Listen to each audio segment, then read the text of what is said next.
Maybe now something will work. Not that it matters anyway, because the game is getting shut down in 30 minutes. Oh well! That was stupid. What a mess. I just want to play some of this game before it goes away. And if people show up, then whatever.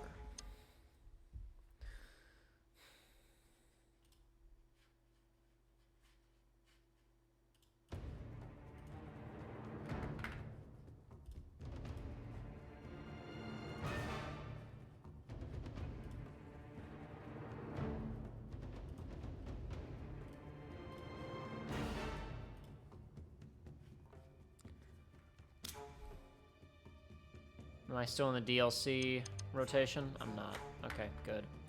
But it looks like nobody's here anyway, so... Too late!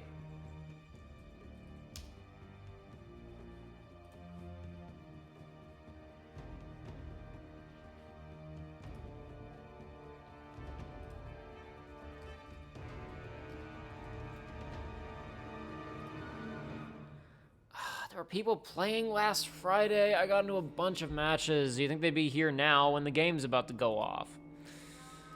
I suppose not. Oh well. Oh well, oh well, oh well.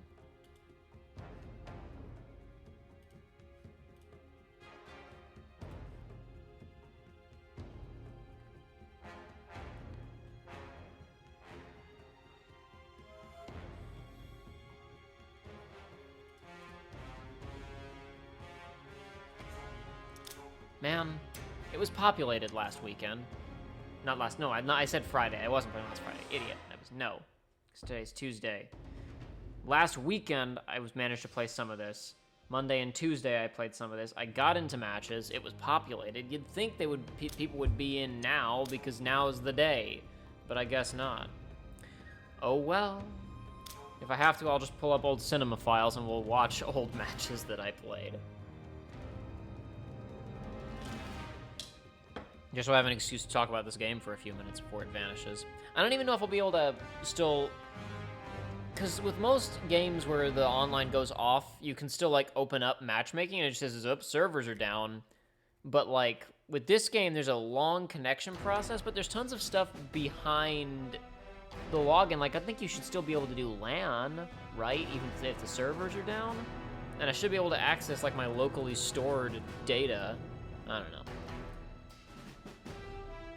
I wanted to go into all my old, like, my saved cinema files and record them all, but I did not have time, because why would I have time?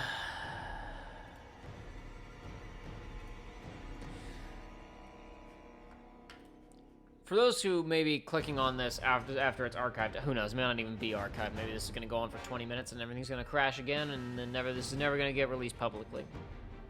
The servers for Uncharted 2 multiplayer, Uncharted 3 multiplayer, and The Last of Us multiplayer on PlayStation 3 are all going off in, at this point, like 30 minutes. I was hoping to be here 2 hours. Technically speaking, I was hoping to be doing this a month ago, like relatively consistently, but it just didn't happen. I managed to play it a little tiny bit last week, but not very much at all. And none on stream. And then today, I was going to try and play it some on stream, and lo and behold... circumstances conspire to prevent such a fate. But oh well, it's fine.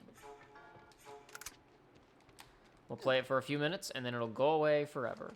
Basically, just, I've got other, for anybody wondering why I couldn't do it previously, I've been really busy with actual job stuff, with actual work stuff, and while I did manage to play a tiny bit of, not a tiny bit, I managed to play a good number of matches of this, I wasn't able to stream them because it was usually while I was doing other stuff. Like, for example, I would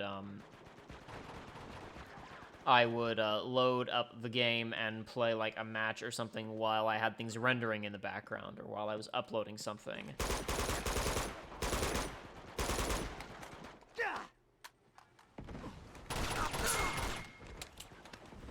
So I did not really, it was not really a time frame that, you know, was streaming appropriate. I couldn't really just get online. start playing the game with other people watching, because I was, like, stopping every 5 minutes to work on stuff. Wow! Hey, that was a good throw. I thought for sure that I was going to miss them. I can't believe I did that. While some of my skill in this game remained when I booted it back up, I wasn't doing very good with grenades at all, so I'm surprised that I accomplished that there. I was going to play a lot of this and a lot of Uncharted 3, but now that it's down to the wire, like, I gotta be honest, I went back and tried to play some of Uncharted 3's multiplayer last week, and I can't stand it. I couldn't stand it then, and I can't stand it now. I mean, I had fun with it, I played a lot of it, but I'm really just not a fan. I'm not a fan of the shooting in that game in general, and I'm not a fan of the creative class system in that game. I really enjoy the more traditional kind of, you know, everybody has the same loadout when they start up, and there are weapons scattered around the map that you have to find that you can memorize the placements of, and it affects the way that people move through the level. You know, stuff like that. Basically what Halo was before Reach, most shooters were. Before Call of Duty before Call of Duty 4 became everything, or before everything became Call of Duty 4, depending on your perspective. Ow. And while I enjoy Uncharted 4's multiplayer, I still really, really prefer this game's. Honestly, I really don't know what it is. Because the shooting is better. Okay, well that was interesting, Eddie. The shooting is better in Uncharted 4. I'll absolutely readily acknowledge that. But I just enjoy the map design, I enjoy the weapon layout way more in this game than I do in Uncharted 4, which, like I said, has better shooting, but I don't really like the creative class stuff. Not to say that I am against creative class in general in all multiplayer shooters, just in that game, I don't really like it. Oh dear.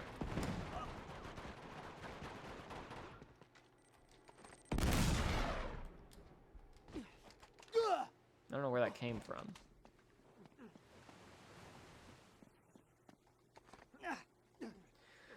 I also just like multiplayer games that are slower paced. It's a big part of why I got out of Call of Duty after Modern Warfare and Modern Warfare 2. All the maps became so claustrophobic, and it was so much just about sprinting around and moving really, really quickly and closing distance on people. And I liked that in the earlier Call of Duties, and in this game even, the maps are big enough and sightlines are weird enough that you can go, even in a fully populated match, obviously this one's a 3-on-3, not a 5-on-5, even in a fully populated match, you can go for a little while without seeing anybody. There's a certain air of tension to the gameplay that I enjoy. Especially with the verticality of Uncharted's multiplayer, where you can spend a lot of time, you know, dangling off of ledges and stuff. You can get pretty sneaky. Damn it, I was gonna shoot him, but I thought he was gonna come on the other end. I guess he knew where I was. I gotta get like 13 more shoot someone with a pistol while dangling off of little things to get the trophy. So I don't think that's gonna happen. Fortunately, you do not need to get the online stuff to platinum the game. But if you bought the DLC, there are like additional multiplayer themed achievements, and I guess I'm never getting all of those. Not that I'm too concerned. I've never been too much of an achievement guy. Like, Uncharted 2 is one of my favorite games, and I've never bothered to platinum it just because I just never really felt like going in and putting in the time. The only thing I have to do is just find the treasures that I'm missing, so literally all I'd have to do is just, like, play the levels that I don't have all the treasures in yet and pull up, like, a guide. It would be so easy, and I just haven't. The multiplayer's a little bit trickier. I realized literally last week when I was trying to play this game and having such a hard time finding matches, I realized that the game had actually been more populated for the last several years than I realized, and I had been playing myself because I hadn't been able to find a match in this game since like 2016, and I realized that the issue was that I was on the DLC playlist, so only people who had bought the DLC I was only getting matches with people who had bought the DLC, and there weren't, I guess not enough people were still sitting around who had bought the DLC. Why did I get out of cover? Why did I get out of cover? That didn't make sense. Because I bought all the DLC for this game, for all the multiplayer DLC, which is the only game that I've ever bought any multiplayer DLC for, let alone all multiplayer DLC. Like I said, I really, really like the multiplayer for this game. And some of the DLC maps, in my personal opinion, are some of the better maps in the whole game. We want to go out there and talk about it in the whole series, but it's really weird to compare the multiplayer between Uncharted 2, 3, and 4 because they're just so different from one another. They all function really differently and have different rules. Obviously, you still point a gun at people and shoot. But, like, Uncharted 3 had the weird power play system where, like, the team that was behind every, like, you know, couple of minutes, they'd get some kind of debuff, or the losing team would get some kind of buff. Uncharted 4, the grappling hook is a really, really big component, which isn't necessarily a bad thing, but it does definitely change up how the maps are structured and how you get around, how you understand kind of the layout. And obviously, like I said before, it goes create a class. Aha.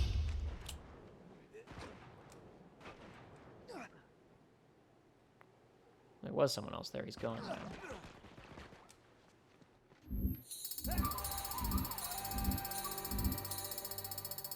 Score limit is low because there are fewer people in the match. Because the matchmaking in this game is absolutely god-awful because they didn't know what they were doing.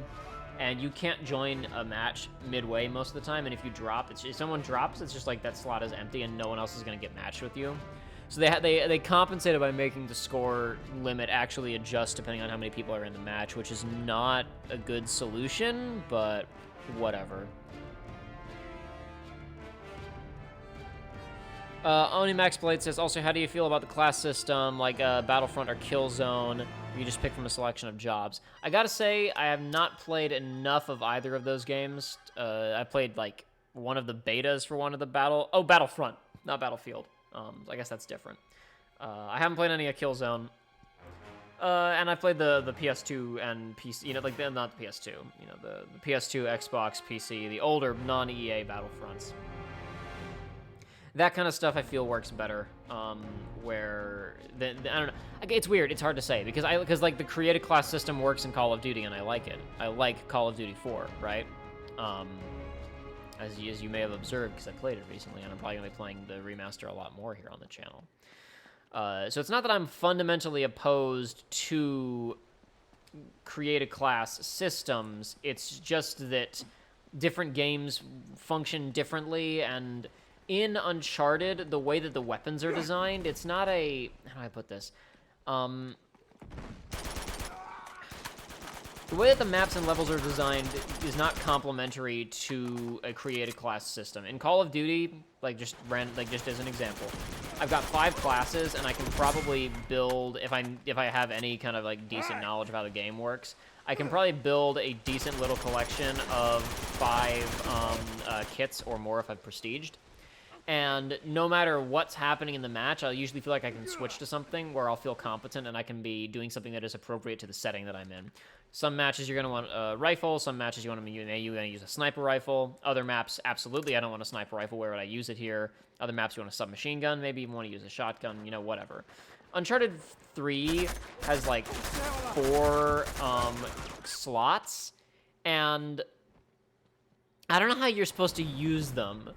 Because, like, the sniper rifle kind of becomes bad because it still has the same rate of fire that it has in this game and the same, like, kind of properties, but it's not a one-hit kill anymore. You have to pick up a special one for that, and you have to get, like, score streaks that are not score streaks or kill streaks to unlock special weapons, and it's like, why would I use a shotgun? Why do I use, like, should I be using a submachine gun or a rifle, or what should I be picking to do well on any of these maps? And is any of the map design in Uncharted 3 even, like, diverse enough to justify these types of choices? To where I feel like I'm doing different stuff constantly? Well, how has he not killed me? Wow, there you go. Finally, you did it.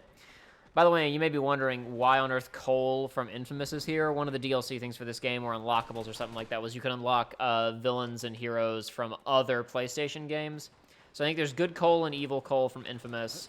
Hellgast and Killzone Man from Killzone, and Alien and Resistance Man from Resistance. You have to remember how embarrassing the PlayStation was at this time period. You have to remember how the PlayStation was not the cool party when Uncharted 2 came out, and it was actually, this was, at the time, the killer app. This was the thing where people were like, okay, now you need to go buy a PlayStation 3. It was Uncharted 2. Uncharted, the original, was like, if you have a PlayStation, you should get Uncharted because it's good. But Uncharted 2 was no, okay, listen, it's worth it now. Buy the console now and get this game. Which is kind of weird to look back on that reality now. But we were still in a very Xbox-dominated kind of climate at that moment in time. A very Xbox 360-dominated climate. And and it's because there wasn't really a ton of super worthwhile stuff on the PlayStation 3. I mean, I like Infamous, but there wasn't really a ton of stuff to play on the system at the time. I think there's one decent Ratchet and Clank game at that point. That's about it, really. Okay, I don't remember the grenade physics anymore.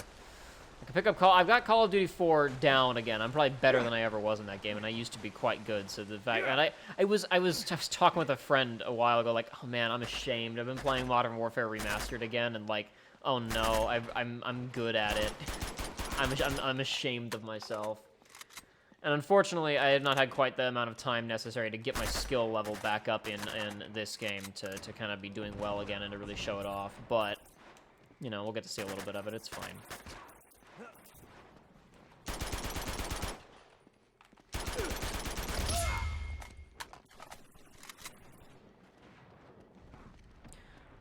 The few people who are in here, tell me how audio is, if game's too loud or if I'm too quiet or anything like that.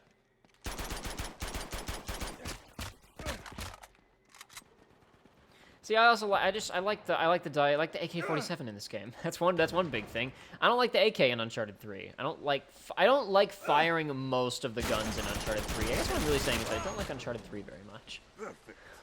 But I like the AK in this game. If you I used to be able to control the recoil on it really well, where like I'd have to spend an entire clip because the spread is pretty wide, but I could pretty much shoot somebody from any position on the map with the AK and kill them, even all the way across the map, because I got really good at just controlling its controlling the recoil.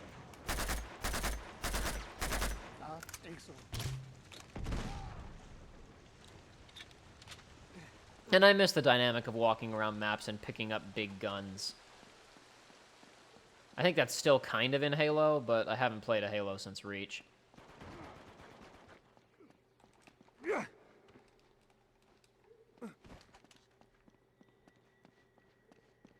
Reach definitely had that. Reach had I had to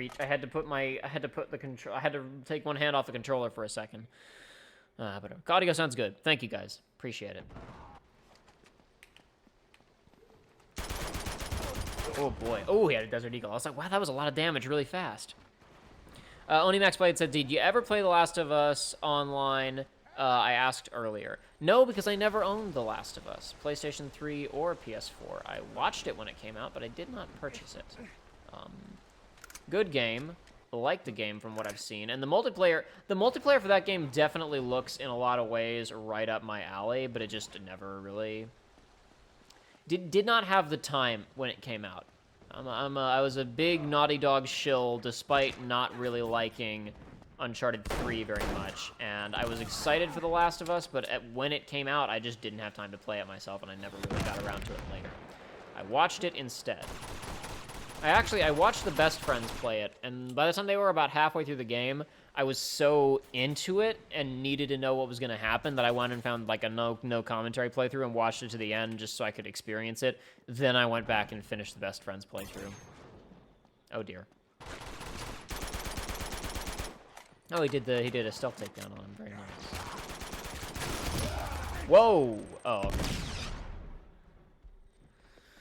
Yeah, but the Last of Us's multiplayer is really interesting. It's very slow, very sneaky. That's an example of a game where the creative class system, I think, works a bit better because you don't really have the time and freedom to scour the map for guns. You have to scour the map for other things, primarily players who can kill you in 5 seconds and resources to build armor and stuff like that. Yeah, I did okay there. It wasn't quite a complete cross-map snipe, but I did a decent job kind of controlling the AK there. I also just like that the starting gun is good, that the gun that you just start any given match with is like a good gun to use in the game. It isn't just a piece of crap where you immediately have to run off and get something else. Like, the FAL is nice to have around at the spawns and switch to if you want it, but you don't need it to be good. Oh! No, I wanted to roll. No, Tenzin. Oh, no, Tenzin. Crap. I'm dead. It's fine. Hello, Gideon West. This whole shebang will be done in about 15 minutes if they take the servers down on time, so... It'd be nice if we could get to the score limit quickly and see another map or two. But if nothing else, I don't know. If the servers go down, but I can still access the multiplayer menus, I will, like, load up private games by myself and just walk around the maps for a while and kind of show you guys stuff. Like I said, I really wanted to, if you're just kind of coming in or if you're watching this later, I really wanted to play this game on stream kind of over the last couple of months and kind of highlight it, but I just have either never had the time or just never really thought about it, and I wanted to do it last weekend, but I was too busy with professional responsibilities, and then this week I was busy with different professional responsibilities, so it just wasn't happening.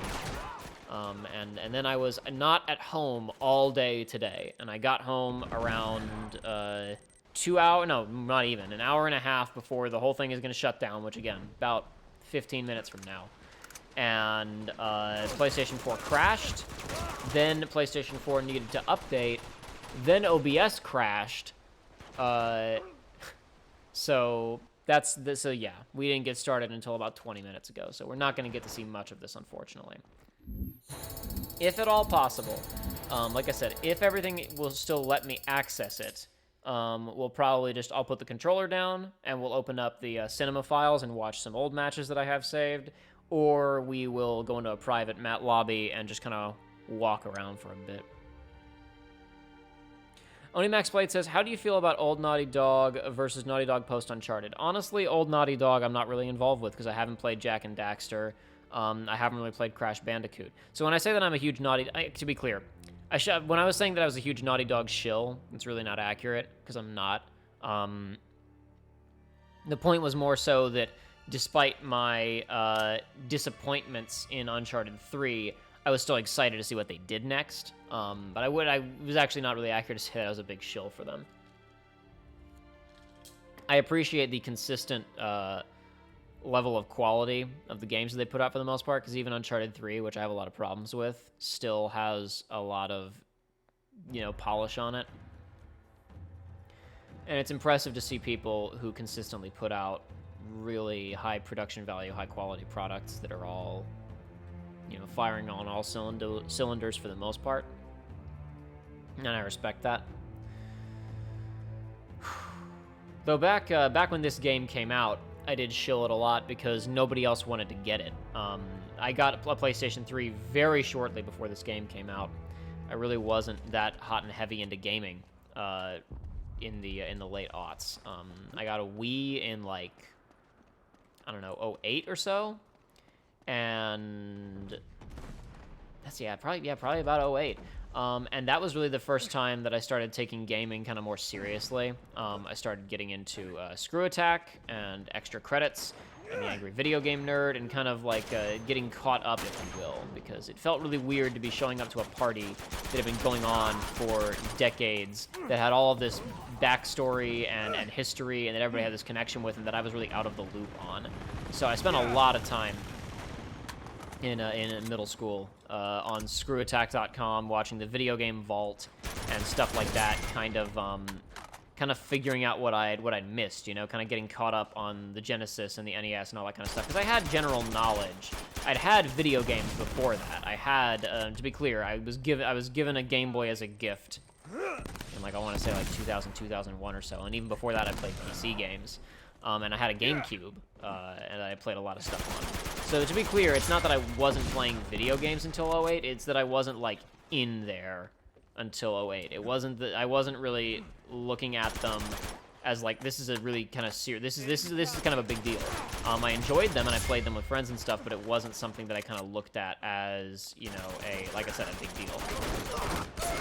Oh, crud. That would have been so good if I'd gotten both of them with the Desert Eagle. That would have been, I wasn't quite fast enough. Roxas 180 asks, what's your favorite Uncharted? This or Uncharted 4? Yeah, I'm split between the two of them. Because while, you always have that kind of first experience with something where it still feels fresh and interesting, and that was definitely Uncharted 2, which I think is superior to Uncharted 1, and even if it wasn't, it was still the first one that I experienced. I technically haven't played Uncharted 1, I've only watched it. I want to play it eventually, but it's just not, it hasn't happened yet. I'll probably get the HD collection at some point, which unfortunately doesn't have the multiplayer on it, which is a huge shame. I mean, I get why they didn't waste the time, because the multiplayer suite for 3 is redonkulous and has so much stuff in it, and has like TF2 hats and all kinds of ridiculousness that I just like. I get why they didn't want to port it, but I wish they just ported Uncharted 2's multiplayer. But unfortunately, I knew that wasn't going to happen, because I think Uncharted 3's multiplayer was always more popular, which is a real shame, because like I said, I don't like it as much. But yeah, it was just kind of around the around like '08. I got a Wii, and it's like, okay, now I'm gonna try and use this virtual console thing to play some of these games that I've actually missed, that I've been hearing about. Like I didn't beat it, but I played a lot of Ocarina. You know, I played Super Mario Galaxy, which of course was new then, but it was, you know, Galaxy was a big deal. Started getting into more stuff online.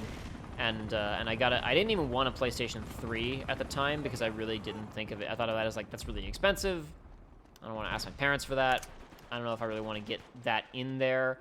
I asked instead for a PlayStation 2, primarily so that I could play Kingdom Hearts. So that I could play Kingdom Hearts 1 and Kingdom Hearts 2, finally. Because I played Chain of Memories and liked it, and seen the games on, like, watched the cutscenes of the other games online, but I wanted to finally play them. And instead, my parents surprised me and got a PlayStation 3. Logic being, it's also a Blu-ray player. At the time, that was, you know, still pretty new. And of course, it was, while it was one of the older fat models, because for those who don't remember, there were like 3 or 4 different indistinguishable PlayStation 4 models that you would only know were different if you looked at like the very fine print on the box, like serial number level of detail. There were 4 fat PS4s, and one of them could play PlayStation 2 and PlayStation 1 games. I have one that plays PlayStation 1 games, but not PlayStation 2 games. So that was a slightly awkward Christmas, as we had to, not the same day, but like a day or two later, drive out and buy a PlayStation 2 as well, because the plan didn't quite work out that way. But, you know, it's all right. No harm, no foul. And that was also around the time that I started getting into Call of Duty, which, of course, at the time I was in middle school, like I said, '08, '09. That was like the height of Call of Duty fever. You know, where everybody was really, really excited about it, and obviously, while Modern Warfare 3 got the most, like, had like the ridiculous sales records and whatnot, and a lot of people like Black Ops later, that was kind of the period where everybody was on board. Before a lot of people were like, man, Modern Warfare 3 is kind of weird, and then other people were like, I don't know if I like this Black Ops thing. And so I spent a lot of time playing Modern Warfare 2 with friends in middle school, and I always tried to convince them. And these guys already had PlayStation 3s, because I was playing Modern Warfare with them. I wasn't doing it on the Xbox. And I tried to convince them, you know, hey, this Uncharted thing is pretty good, and just nobody was interested. That's because they're stupid middle schoolers, you know, so it's fine. Roxas 180 says 4 had some weird pacing. Uncharted 4 had weird pacing for an action game. It had great pacing for a story game, as far as I'm concerned. I know a lot of people are upset about, like, didn't like a lot of aspects of that game, and I know a lot of people you don't shoot a gun in Uncharted 4 until like almost 5 hours in, outside of, you know, the beginning little tutorial flash forward, which doesn't count. So I mean, I get it, but I'm all in, I guess. Like, I was obviously, like, the climbing stuff in that game is boring, and there's a lot of problems with Uncharted 4, but I do not think the pacing was one of them, at minimum from a narrative standpoint. I think that it accomplished, I think the pacing was very deliberate, and it accomplished what that game set out to accomplish very well. But that's my personal opinion. You are perfectly welcome to have your own. I understand why many people felt Uncharted 4's pace to be a bit lethargic. It makes perfect sense. You may be noticing all the dust getting kicked up right now because there's a helicopter up there. Another neat feature of this game, which is held over into 3, but not really in 4, is that they were some of these maps have active elements where, like on this one, for example, a helicopter flies over and strafes the map. On the village map, based on Tenzin's village from later in the game, a tank will roll through, just like the level in question. The train wreck level will have a blizzard blow in midway through that is way too intense to see anything. And if I recall correctly, a couple of the cars blow up and kind of change the format of the map. My favorite map, which is in the DLC rotation, so we won't see it unless we're allowed to do a private tour of it after the servers go down, is High Rise, which is based on the city levels from kind of midway through Uncharted 2. And it was one of the DLC maps, and it's one of my favorite multiplayer maps ever, honestly. It's not like the most well-designed thing, but it makes such good use of this game's verticality, the way that you can climb things, the way that you can get around.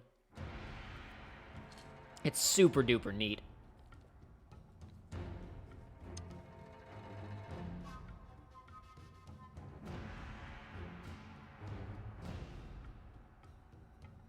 I think that Uncharted 2, in terms of the quality of comparing the games, Uncharted 2 is a better, you know, thrill-a-minute blockbuster movie experience.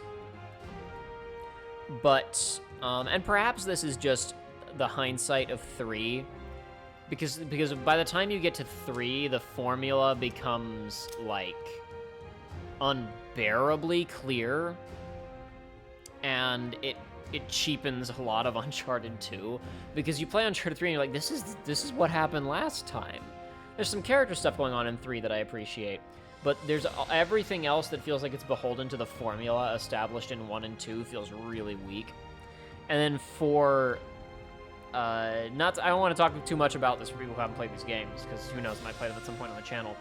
4 really ditches the formula. And in the process of ditching the formula, it also really ups the ante on the character drama, which I appreciate. I also haven't played Lost Legacy yet. I watched bits of it. Kind of skipped around in a playthrough. The final level of Lost Legacy is incredible. It's a little bit less impressive now than the comparable kind of scene from the previous games, but like I did not even care. It was still so neato. This is one of the few maps that's brought over for Uncharted 4. This map, the train wreck map, is still in Uncharted 4. With some slight tweaks. Which is good, because this is a good map. In terms of raw multiplayer layout and balance, it's pretty well put together. There are some maps in this game that are not terribly well balanced that I still like anyway, just because they have kind of neat designs. And this one is actually just a well laid out, well designed level. They kind of toned the snow blindness down a little bit in 4, which I'm not a huge fan of, but, you know, whatever. Gameplay balance and that sort of thing. I like that it's hard to see.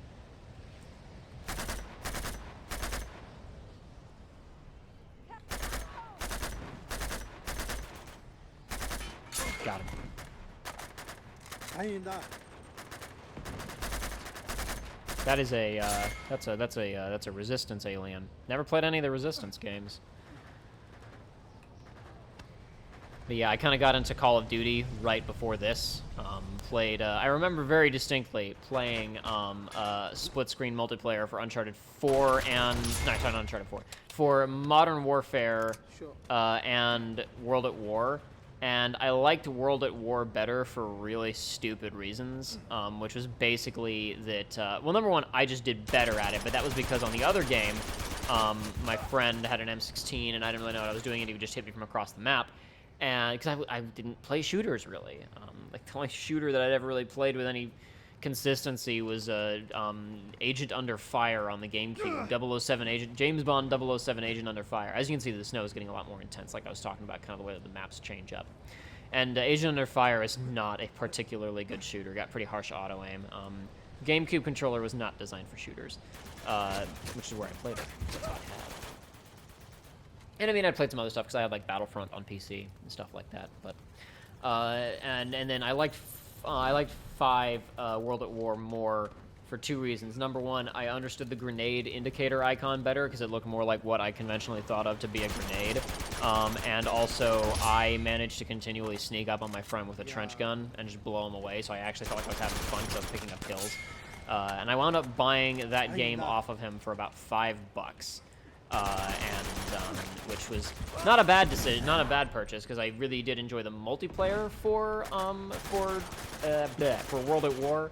Though the campaign for World at War is embarrassing. It's not good. And I was never really a big zombies guy, but you know, I had fun with that. I never got the DLC for zombies, but I did like the standard original map. It was fun.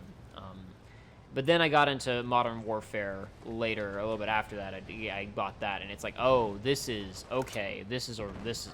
All right. This is a game.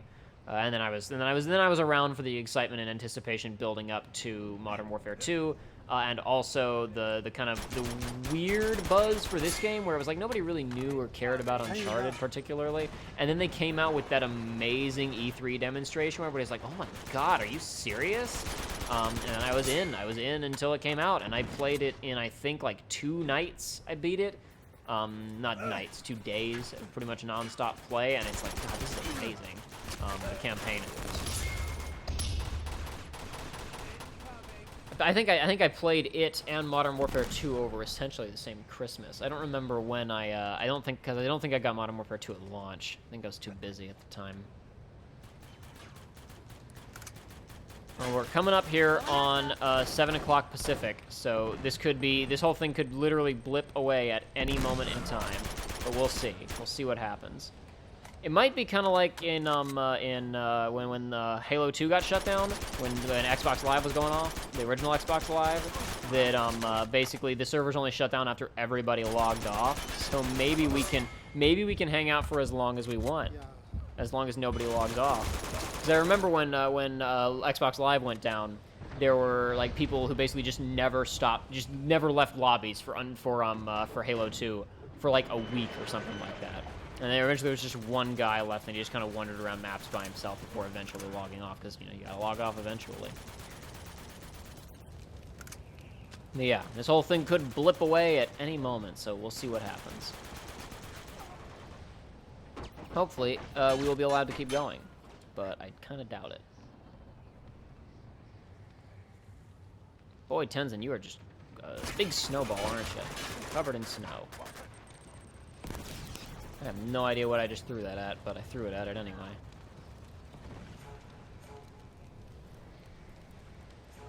Oh wow, I'm top player, I didn't even notice. I'm doing alright. I'm not totally embarrassing myself as the game goes away forever and I can't play it again. That's nice. It's nice to not be completely talking about how much I like this game and then, like, you know, just completely get creamed on stream and, like, never have the chance. Because, like, I've done bad in some of the Modern Warfare stuff that I've done, some other multiplayer stuff that I've done, but it's like, I'll just play it again and I'll do better next time with practice. But, like, this is it. I got one chance to impress today.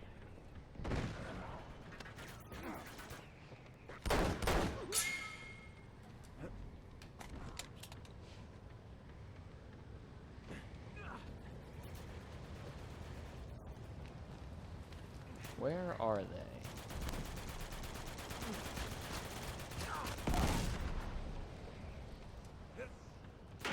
Whoop. Nope. Go down. There we go. Safe. Not really safe. I'm still totally exposed. It's a long, narrow tube.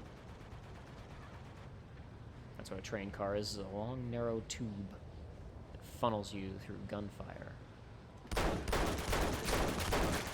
Oh god, that was embarrassing. There we go. See, I was talking game about how, oh, I'm glad I'm doing well, and then I just miss every single shot with that.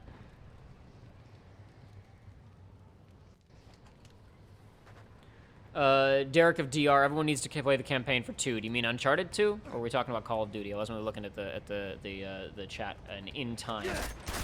Oh dear. Oh hey, wow, I threw that grenade on accident. It worked out pretty well for me. Uncharted, Bobcat says Uncharted is Control plus V. Oh, yeah, of course. Right, got it. Yes, I get it. Frosted Sapling says, wow, I'm the opposite. I really liked World at War campaign, but not the multiplayer. I like some aspect of the World at War campaign. The whole American half of it has some parts that are really weird and uncomfortable. I mean, I liked playing it back in the day enough, but that was mostly because I hadn't played its competition yet. And I enjoyed it, but going back to it is really hard because the levels are extremely restrictive and tight. Even when you're in the jungle, it feels like you're walking through a concrete corridor.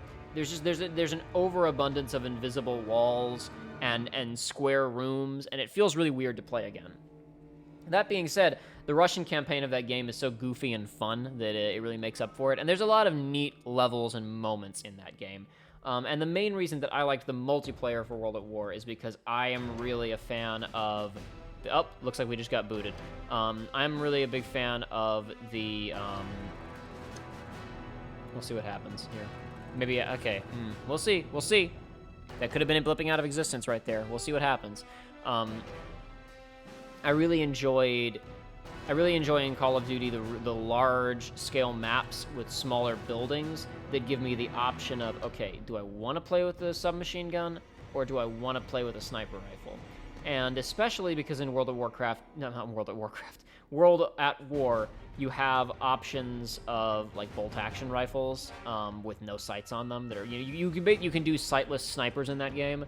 There's a lot of different types of weapons that aren't really found in other Call of Duty games. There's a lot of ways to really mix up your playstyle, and you have a lot of really, really large-scale maps that have tanks on them, where there's lots of different options, and then you have maps like Asylum that are relatively contained and small, and more designed for close quarters combat. And I really like that kind of stuff about Call of Duty, which is why I like Modern Warfare so much, because you have the maps that are really big, like Bog. Like I forget the name of it, but the one with the Russian one with the with kind of the underground tunnels and the train, and then you have alternatively stuff like Vacant, which is just kind of one building with very few outdoor areas, and you have a lot of different options. Part of the whole reason that I fell off of Call of Duty was just looking at videos of Black Ops when it came out and going, every single map is the same. Because the strategy is the same. Run around at maximum speed with a submachine gun until you find your guys and hit them.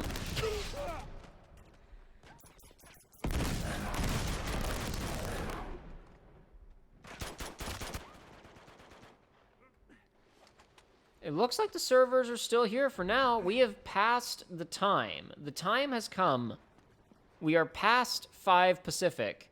And yet we linger, which makes me think that it's like you are unable to connect after 5, which might mean we can do this for as long as we want. I'm not going to leave the matchmaking just in case, though. I'm not going to risk it. Because I'd like to back out and try to go into like cinema files or maybe try to get into a different playlist, but it's entirely possible that the second I try to do something else in matchmaking, it's going to say, you've logged off, so... I'm not gonna take that risk.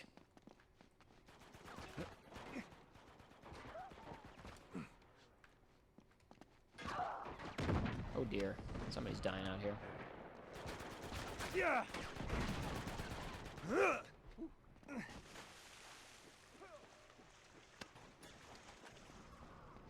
Where's everybody dying at? Also, I like weapon pickups because it means that weapons can actually have some real oomph to them. Like, one of the reasons I really don't like the sniper rifle in Uncharted 3's multiplayer, and even in Uncharted 4's multiplayer, is that in order to make it balanced, they had to make it so that it is really not particularly good, and they put kind of like, they put the really good sniper rifle in Uncharted 3 behind, like, the metal reward system. They essentially made it like a kill streak weapon that you have to unlock by performing well. And in this game, it's like, well, there's like 2 sniper rifles on the map, and you have to get to them, but they're allowed to be really good. Same with the shotgun that I'm holding right now. This shotgun is 1 or 2 hit kill up close, and that's not necessarily the way that it's going to be in a game where you can build whatever class you want, because that creates balance issues. If you can just spawn in with instant kill weapons compared to everybody else, why would you even use an assault rifle if you can just constantly be carrying around a sniper rifle that can kill people in 1 hit?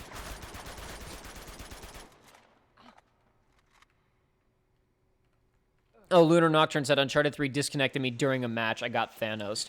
Lunar Nocturne, do me a favor, actually, while you're there. Can you check on something for me? See if you can, like, log in and look at your, like, you know, your custom characters, your emblem, your cinema files and stuff like that. Like, see if you can boot up the multiplayer menu, but you just can't go into matchmaking. Or if it's like, no, you can't even go into this menu at all anymore. I want to know if I still have access to, like, saved cinema files, if I can, like, pull up, you know, my, my custom characters and stuff like that. Just out of curiosity. I got tape of them a couple days ago, so I have them, and I don't necessarily need to be able to log in to be able to see them again. Because I anticipated that I might not be able to do this, so I went ahead and got a little bit of footage of them. But just investigate and see if you can even get back to the multiplayer menu at all, or if it says nope. Yeah, thank you very much. Thank you for doing that investigation for me.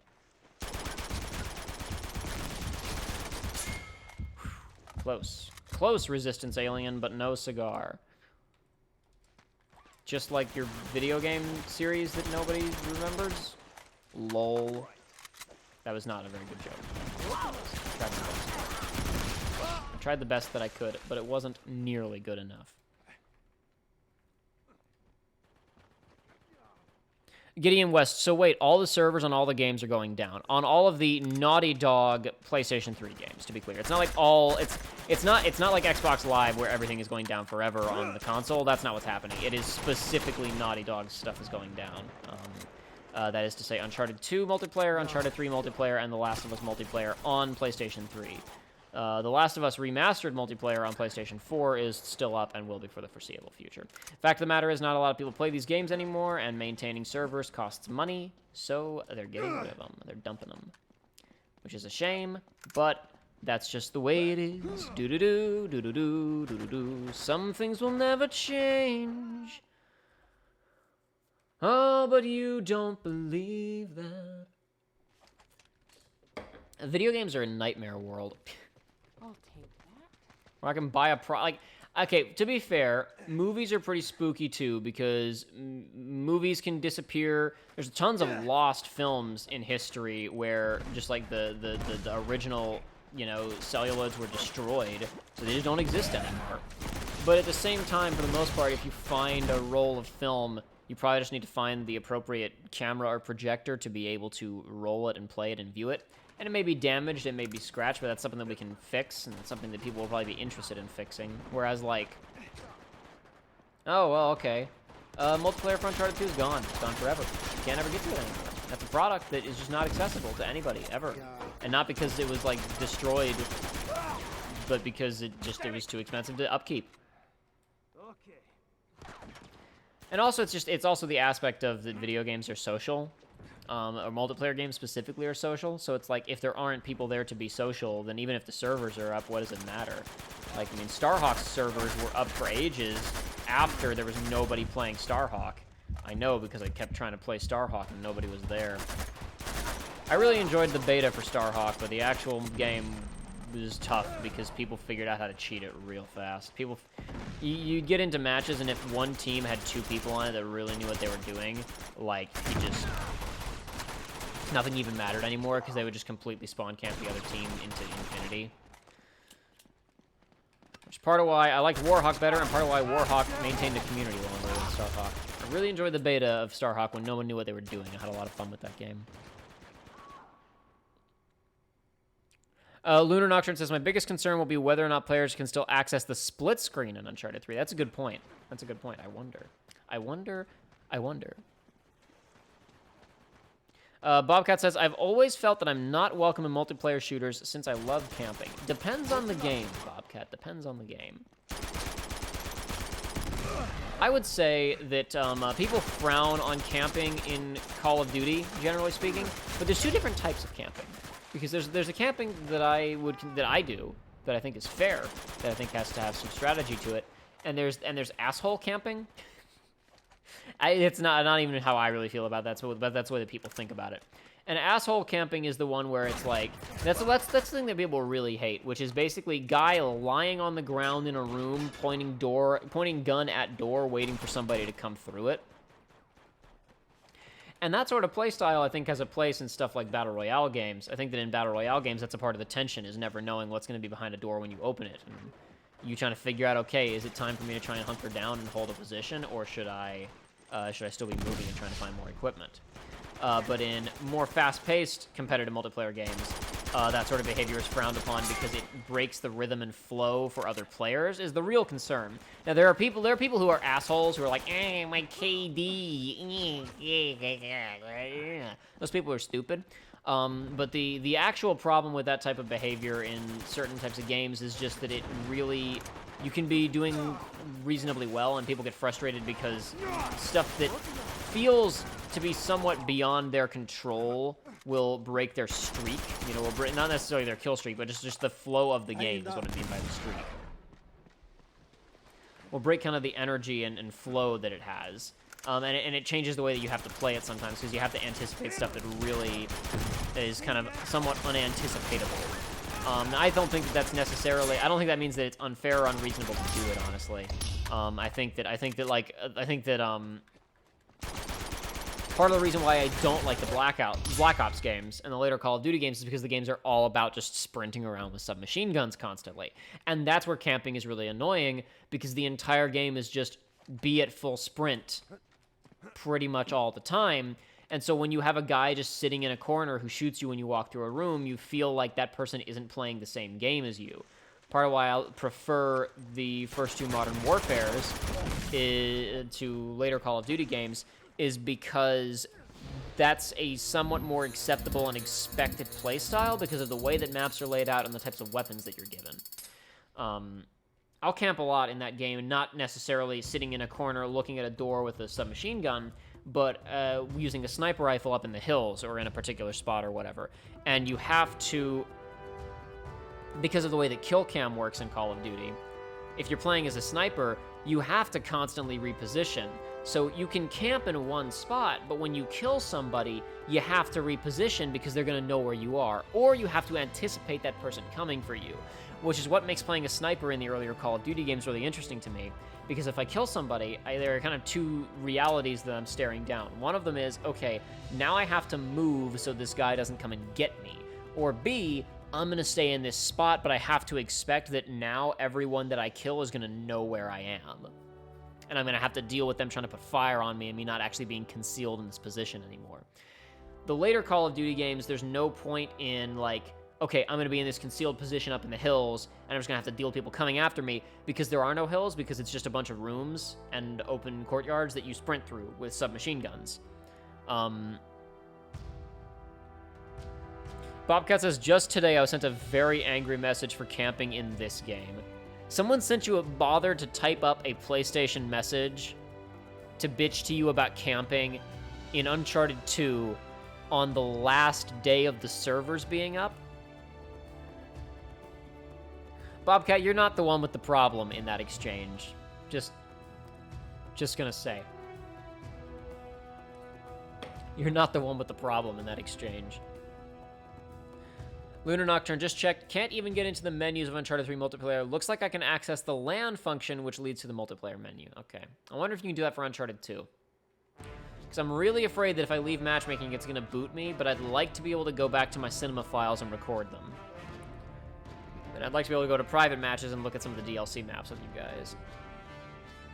The thing is, there's not a ton of maps in the standard rotation. This game launched with, I want to say, like 5 or 6 maps. So it was Sanctuary, Ice Cave, Trainwreck, Courtyard, Forgotten City or Ancient City or whatever, and Temple, which is the one that we were just in. I think that was it. I think it was just those 6. Then they added some maps based on Uncharted 1, which were the Fort and the Flooded Ruins, and those were free, I believe, which brought it up to about 8.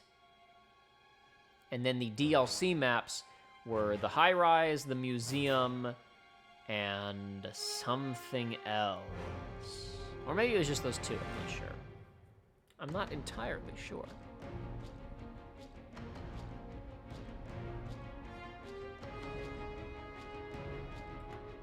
I couldn't say for sure. Well, guys, I will say the matchmaking in this game isn't fantastic.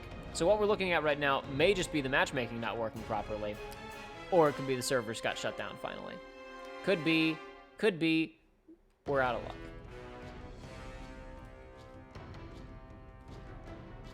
And unfortunately, there's no way of knowing until the game kicks us out of this or I restart the game.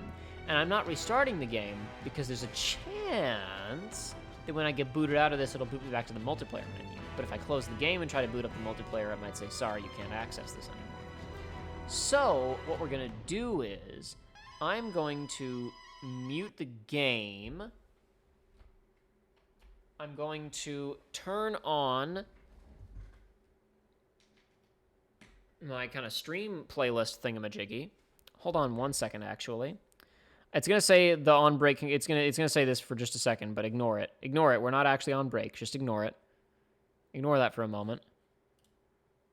No.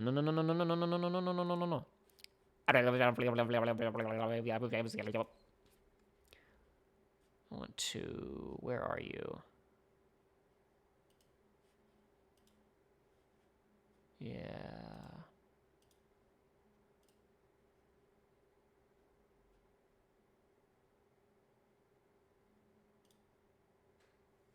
There we go. Not perfect, but can I actually, hold on, can I move this without moving? Great, awesome. It's gonna go up here in the corner like that. And this still is where it's supposed to be. Awesome, okay. I'm gonna come back and I'm going to turn on some music.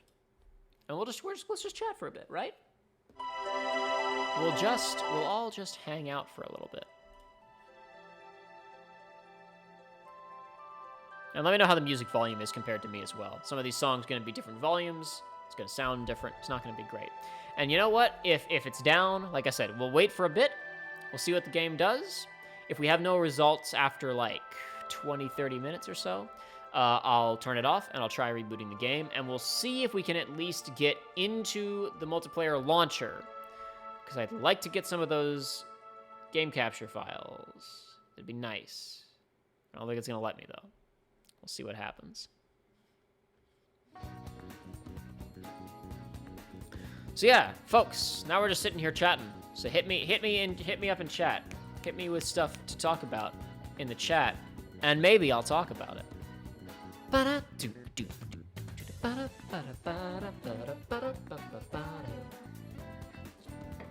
Wow.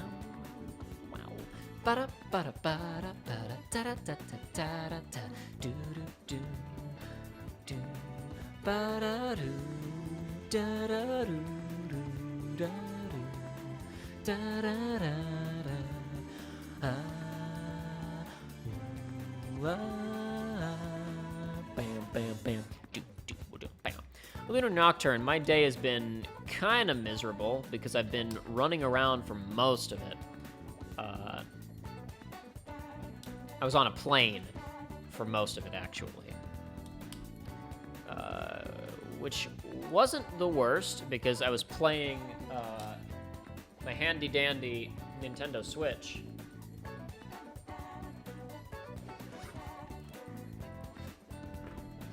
It's playing this game that is an Advance Wars send-up called War Groove.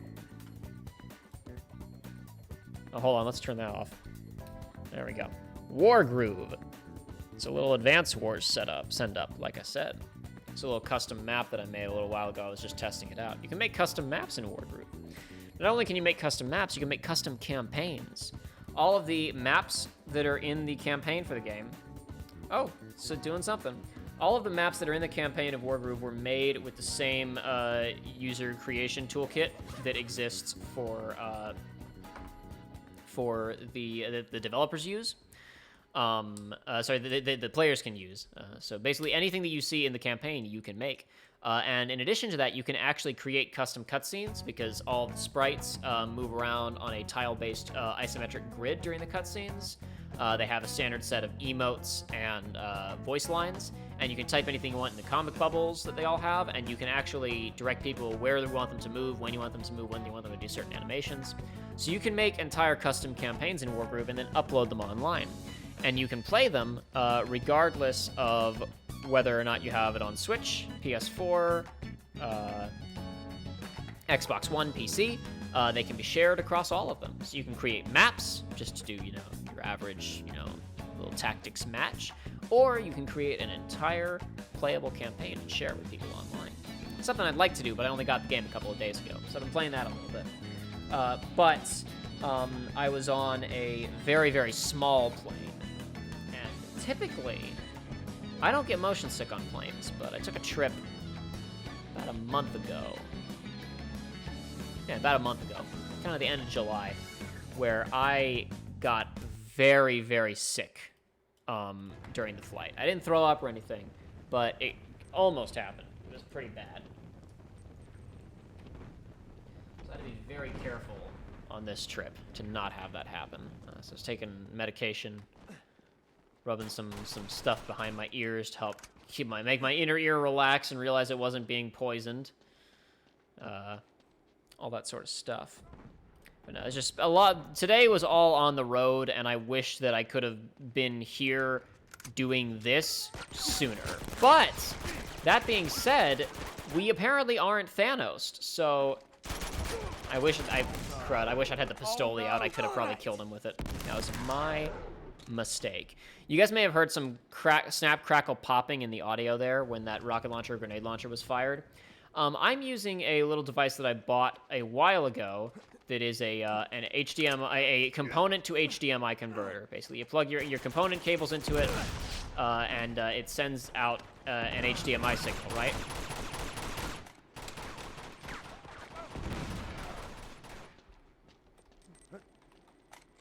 How you not shot? Now I'm very confused. I have a little component to HDMI converter that I'm using for this right now because the HDCP issues on the PlayStation 3 make it difficult to record in HDMI.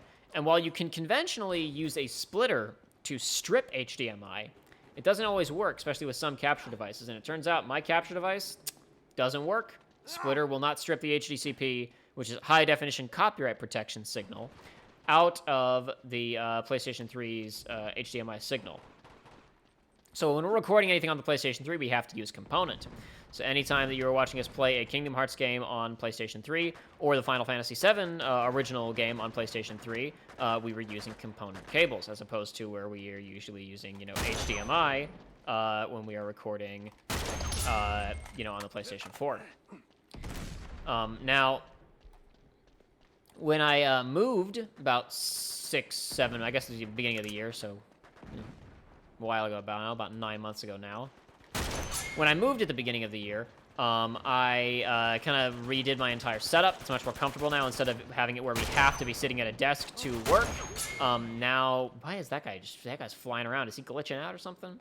Is he doing some kind of Mario 64 wall hacks? What's he doing? That's incredible. Oh, yeah, he's doing Mario 64 wall hacks. That's exactly what's going on there. Oh, this isn't much better than what I previously had. Never mind. Give me my sniper rifle back. I kind of we have a new setup here where we actually, instead of having to do everything at my desk, we can feed stuff over to a TV and record on a sofa now. We don't always do it because it takes a little bit of extra setup. So typically when we're streaming, you guys will see us sitting at our desk. Sitting at my desk, I should say. But when we recorded, for example, 0.2... I think we did Dream Drop Distance on the couch, too. When we did Dream Drop Distance 0.2 and Kingdom Hearts 3, we recorded it all on a sofa. Because long recording sessions, want to be comfortable if we can be, if at all possible.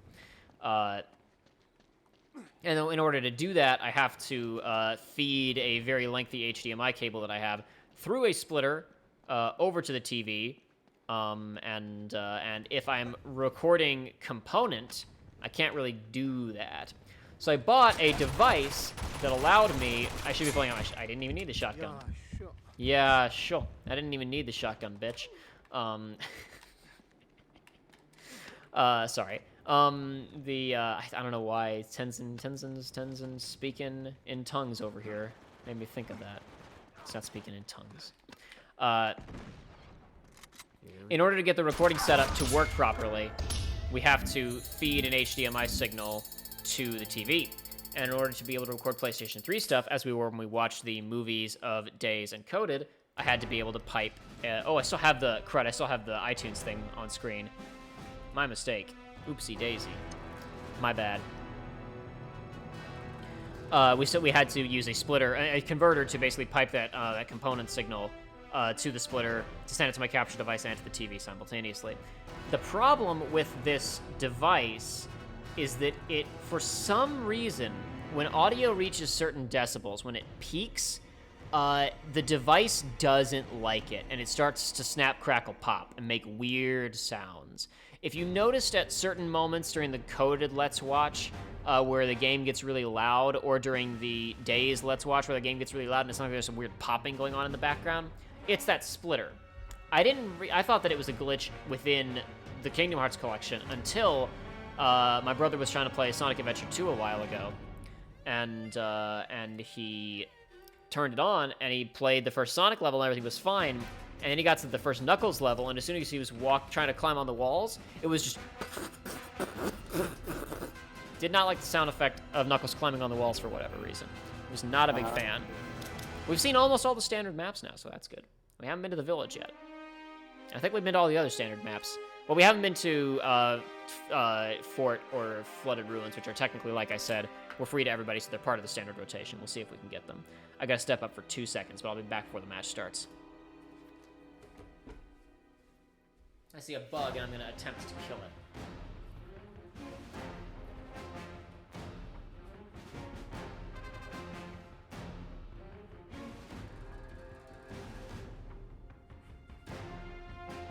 I successfully killed the bug, but I made a bit of a mess.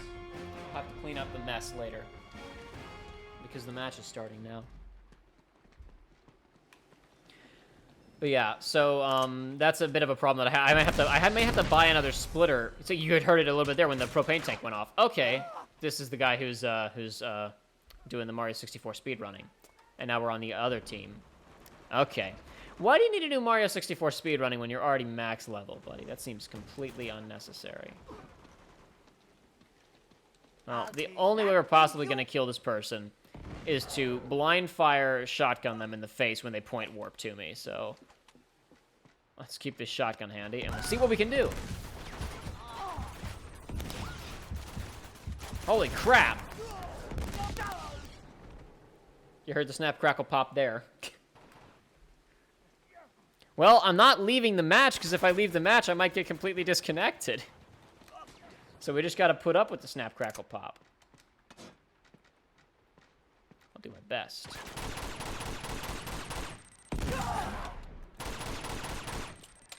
Ah, crap.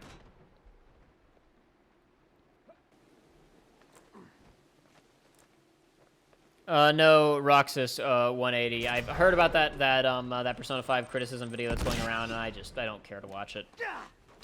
I don't really have any interest. Not out of like I don't want to hear somebody criticize a game that I like, but I don't have really any interest in hearing somebody break that down all that much. That's not I like Persona and I'm interested in it, but I don't think I need to hear somebody go on a really lengthy diatribe about things that do and don't work. I just don't think I would find that particularly interesting, despite my interest in the series overall. Compared to, for example, watching a 3-hour-long review of Metal Gear Solid 4, where I feel like there's a lot of stuff that I want to hear people talk about. Metal Gear Solid 4 was a mistake. I mentioned this during a previous stream. It's like 3.5 hours long, and I think I've watched it 10 times. It's just that good, and I find the content, the subject matter, that interesting. But that's a specific to me type circumstance.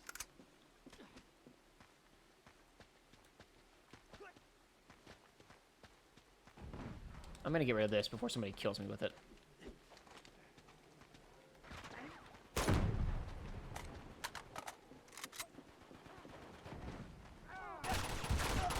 Crap.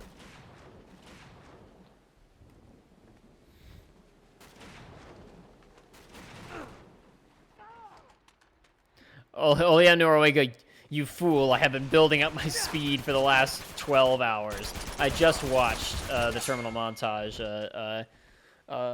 Speedrunner Mario, woohoo, the woohoo man himself, Speedrunner Mario versus Hiya Melee Fox. Hiya! Ready, go!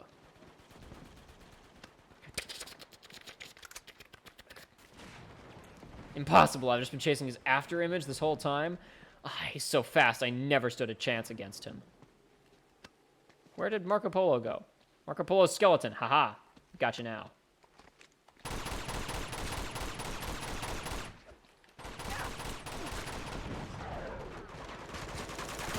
no! Man, that went very poorly for me overall.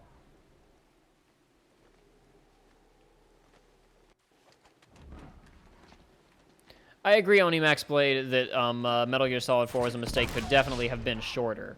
I'm with you there. It could have been trimmed down. George Weidman of Super Bunny Hop did his critical close-up of Metal Gear Solid 4 in about 45 minutes, and I was certainly satisfied with that.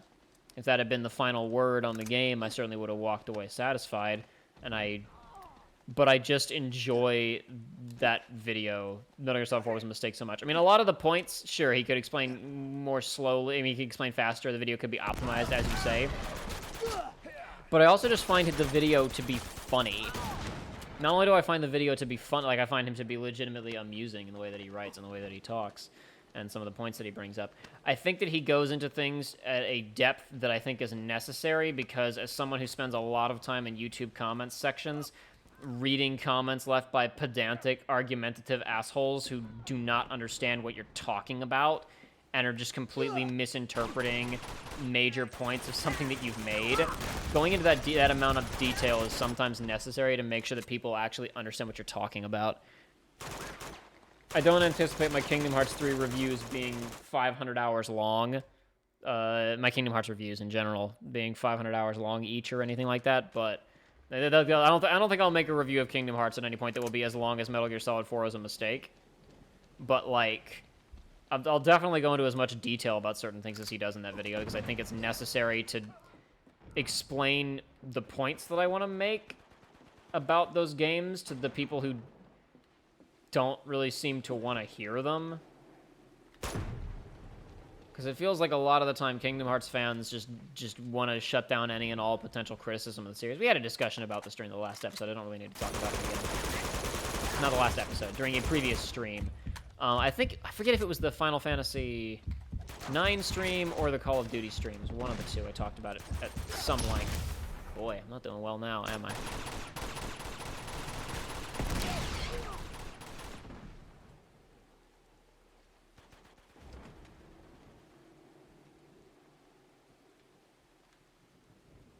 Screen's doing something interesting, isn't it?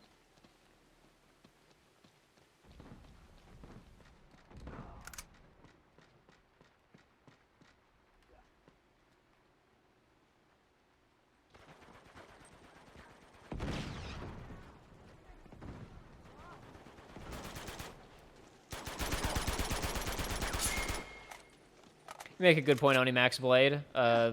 Steak Bentley, creator of Metal Gear Solid 4 is a mistake, spends a good 3 hours talking about how he's going to get to Raiden eventually. And then when he talks about Raiden, it's not exactly the most revolutionary thing in the world. Anybody who's played the game probably gets it. But I think it's more that he just wants to talk about it in the time that it comes up, and it was that important to him that he felt it required that kind of build-up, because to establish how important it was to him. I don't know. I don't disagree necessarily. You're right. He talks about it a lot leading up to it, and then it's not like he suddenly comes out with some kind of like big revelation about the way that Raiden was written in that game. He just kind of says what most people probably thought about it. I don't disagree with that point on Max Blade. I cannot believe I survived that. Didn't survive it for long, but I did survive it for a second.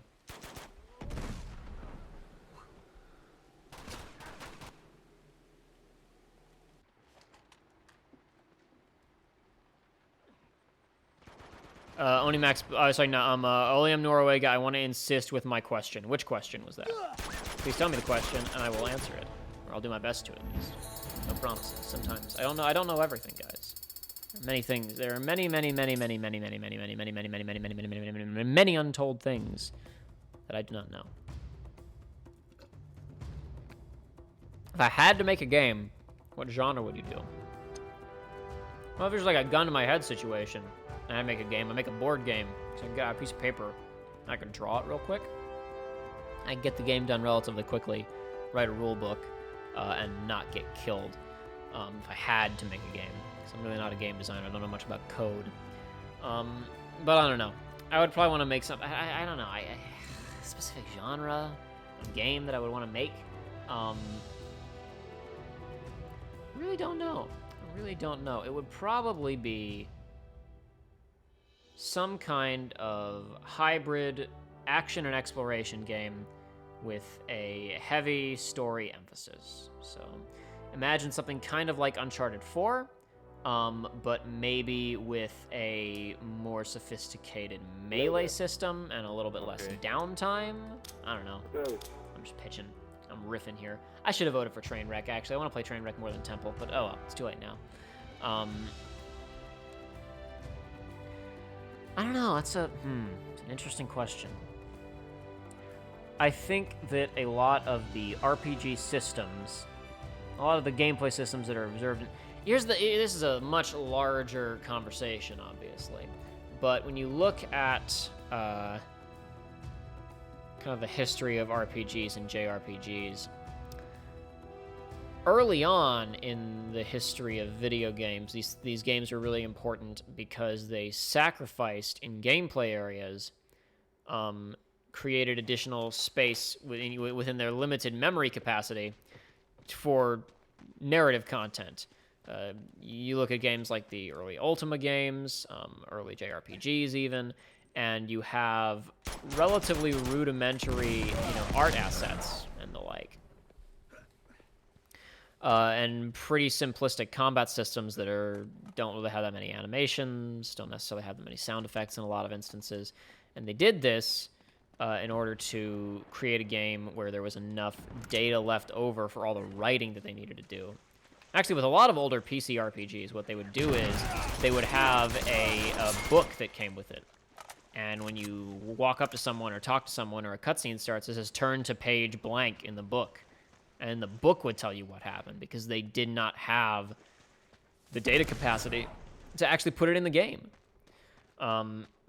And I think that led to, in the early days, people who were making those types of games really wanted to tell stories, and that was different from... It was very distinct from a lot of other games in the genre. That was not games in the genre, games in general. Games that had that heavy narrative focus were noticeably and significantly different from the competition. They were doing something unique. The problem is that now, the software limitations observed in, for example, JRPGs, aren't necessary to tell a good story. And simultaneously with those types of games no longer having a monopoly on narratives being told in video games, almost simultaneously the people making JRPGs were people who kind of were resting on their laurels and didn't know how to make a good story, I don't think. This is a totally different discussion, like I said. But this is actually something that Donkey talks about in a video. I don't remember which video he talks about it, and it might be one of his one of the game criticism videos or something like that. But it's like, in the early days, you were going to Final Fantasy because that's where the story was, or to there wasn't much competition, and so when you had that emotional experience of Celes in the opera in FF6, that felt really weird for the medium that you were in. And it hit harder because it wasn't necessarily something that you were expecting.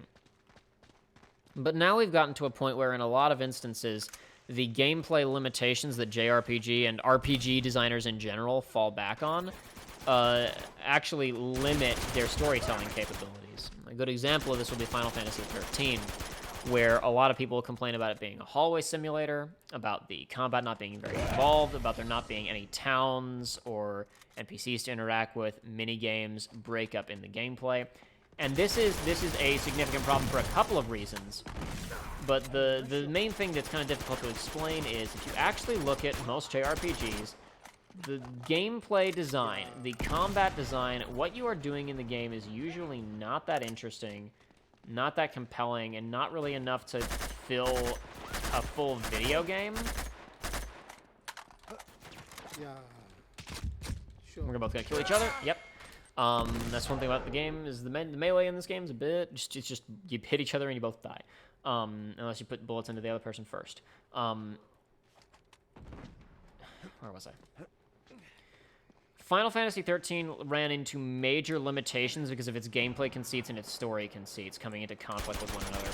Because you have a game that is about people on the run, hiding, trying to prove their innocence in a gameplay system where the only interactions that you can have are menu-based, turn-based combat.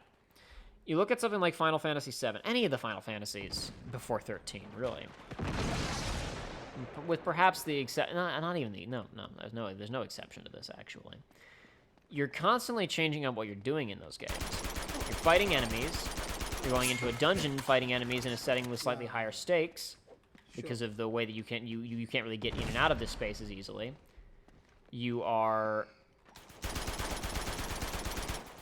Yeah.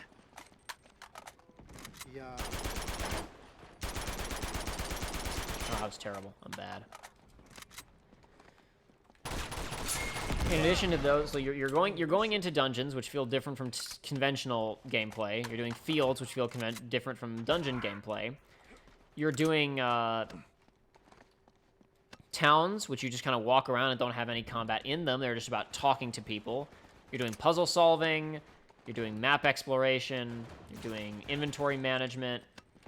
There's lots of different things. You're trying to figure out where to go next because there's some kind of like, okay, so where do we go now? Where's Sephiroth at? How do we chase Sephiroth? Where's the Forgotten City? Where's Dio's shiny ball?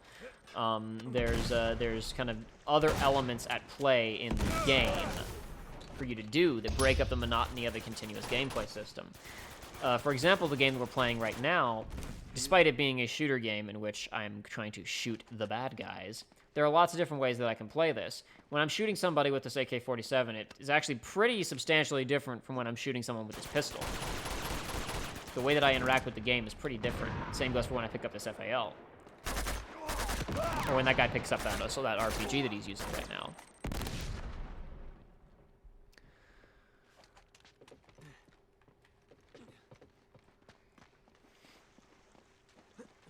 And you play a game like a Call of Duty or an Uncharted, and the environment that you're in has a not insignificant impact on the way that you play the game. So you walk into a room in Call of Duty that is really tight, but has thin walls, and you're like, I can possibly shoot through this to hit people. I don't know where they are, but I can, burn some ammunition, spray through a wall, and maybe I'll stagger some people to run around. Throw a flashbang into the room first. And then another level where it's much wider, and that submachine gun that I was carrying before really isn't of much use to me, so I should probably pick up a sniper rifle or an assault rifle. But, you know what, maybe I feel like challenging myself. I'm going to play with that submachine gun. It's going to require me to find a way to close distance on this much larger, more difficult to navigate map. And what you're doing in a good shooter usually changes up at a pretty decent clip. It's part of the problem with some people, part of why some people don't like the campaign of Uncharted 4 is that you wind up doing a lot of walking around in exploration bits are maybe a little bit too long for people's tastes, and you're not necessarily jazzing it up quickly enough. And the fact of the matter is that JRPG turn-based combat just isn't super-duper engaging. There's not really a ton going on for your brain to be fiddling around with most of the time. Most of the time, this is something I talk about in my my top 10 games that I played in 2018 video. My top games that I played in 2018. The 10 games that I played in 2018 video. Most of the time, the important decisions in a JRPG turn-based combat system are made in the menus, not in the actual battles, the character management picks. What this leads to with something is a game where the turn-based combat is not really that exciting, so it's not really necessarily the main way you interact with the game in a lot of these Final Fantasy games. You've got mini-games, you've got exploration, you've got puzzle solving, you've got conversations. There's a lot going on in any given Final Fantasy game. You really, especially look at Final Fantasy VII, which is probably the most variety of any of them in terms of just activities. You're constantly doing something different in that game. It's not always as drastic as literally getting on a big animated motorbike and doing a real-time action sequence. But there's mix-ups like that throughout the entire game, in big and small forms, noticeable and subtle forms. And what this leads to is a game where you really don't get bored of what you're doing, despite the fact that the combat isn't really the most engaging thing in the world.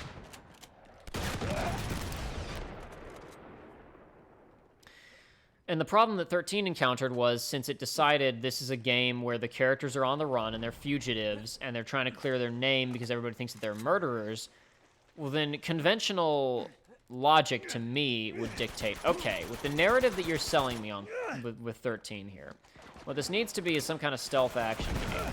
where you probably do action gameplay stuff when it's time to fight monsters or when you're in a situation that you can't get out of. But when you're dealing with like cops and civilians, you probably want to sneak around a lot. So we can have different types of gameplay scenarios. We want to have segments where we're trapped in a location, we have to solve some kind of puzzle to get out. We want to have situations where there's a lot of police officers or army or whatever, and we don't want to kill these people because it'll make our reputations worse. So we got to try and sneak past them. We have sections where monsters are attacking us, and we got to fight them. We're jazzing up what we're doing a lot. Final Fantasy XIII tried to stay within more conventional JRPG design stuff, but you can't go to towns and shop because every time you go to a town in that game, it's closed due to the emergency of you being there. And the combat is, again, mostly you're doing stuff in the menus, building your characters, and then the actual fights, you're not doing much other than kind of switching your paradigms around. And so what are the two things that you do in Final Fantasy XIII? You walk forward, and you occasionally switch paradigm styles during combat based on kind of the scenario of what's currently going on. The reason that this is a problem is that neither of those systems are particularly interesting. Walking forward is definitely... Oh, wait! High Rise is a DLC map. That's what I was talking about. It's a DLC map. And the facility is the other Uncharted 1 map that got added for free. I couldn't remember what it was. I knew there was another one. But yeah, the facility is a U-boat dry dock, World War II era from the island in Uncharted 2. But the issue that that Final Fantasy XIII encountered was that it created a game design system that did not complement its narrative in any way whatsoever, really. I know that people like the combat. Some people like the combat system of 13, and that's fine. I'm not even necessarily think it's a bad combat system. I certainly have not played the game personally, though while I've watched a lot of it, I haven't played it myself, so I really can't combat on the quality of the combat system.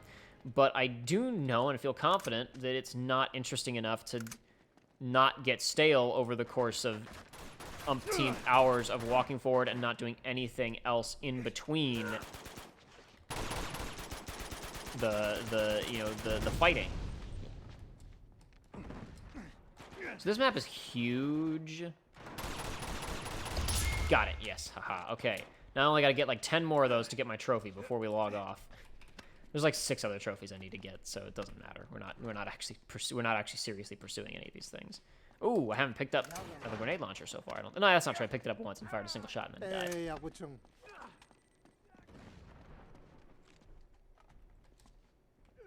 Where are all of the people?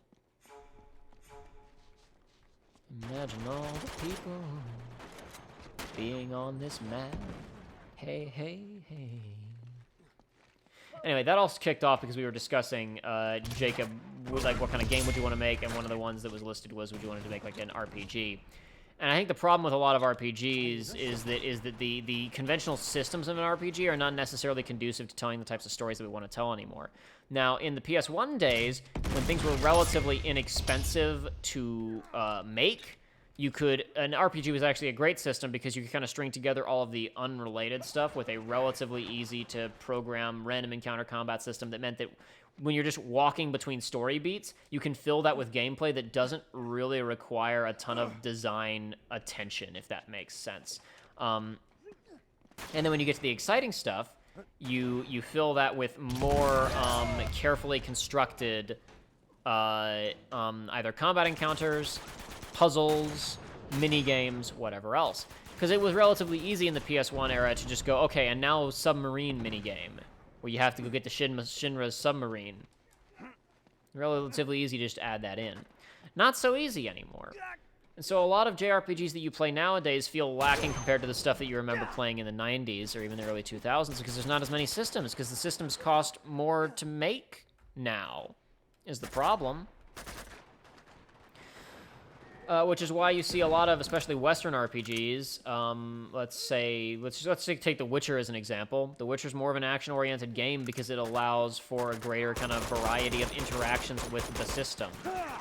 And what The Witcher is not necessarily rich on is, tons of little random weird mini-games to happen at very specific intervals in the story. Now, stuff like that does happen, but not as much as you might see in, say, a PlayStation 1 era JRPG, or even in any SNES era JRPG.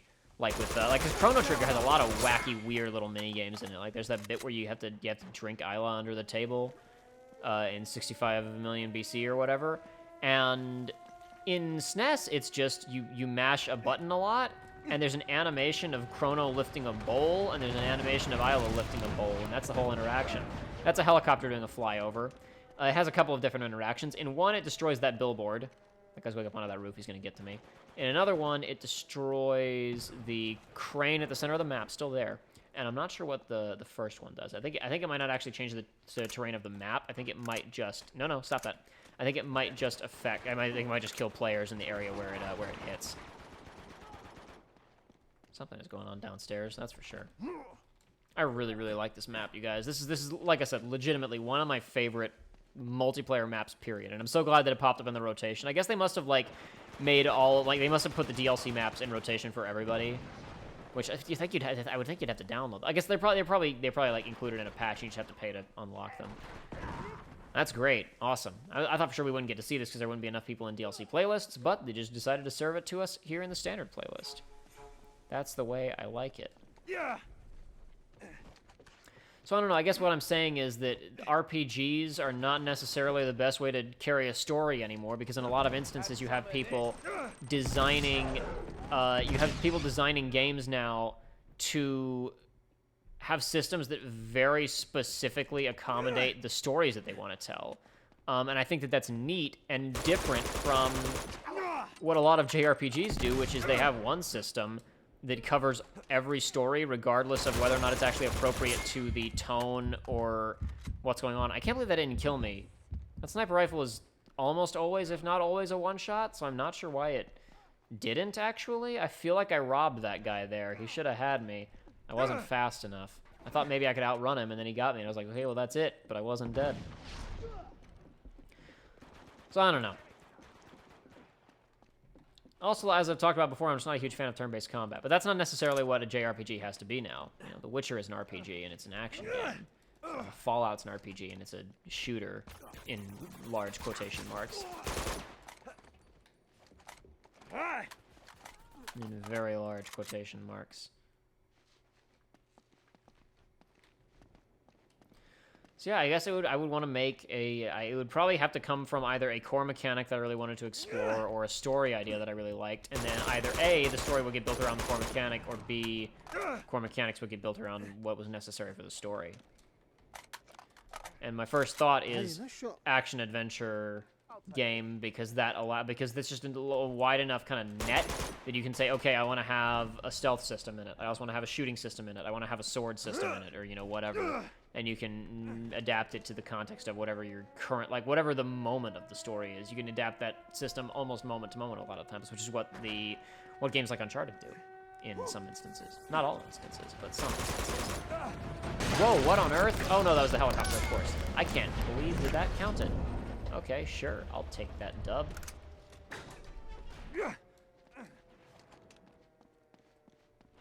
That was a little bit bullcrap, but I mean, I guess I'll take it if you want me to have it, video game.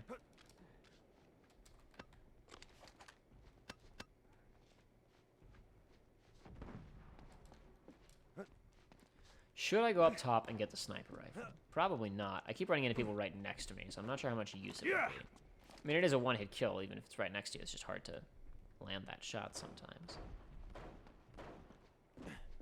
Somebody's shooting big time on the upstairs. That's where I gotta be. Who's shooting him? I saw blood flying. And bullets everywhere, and I don't know where the people are.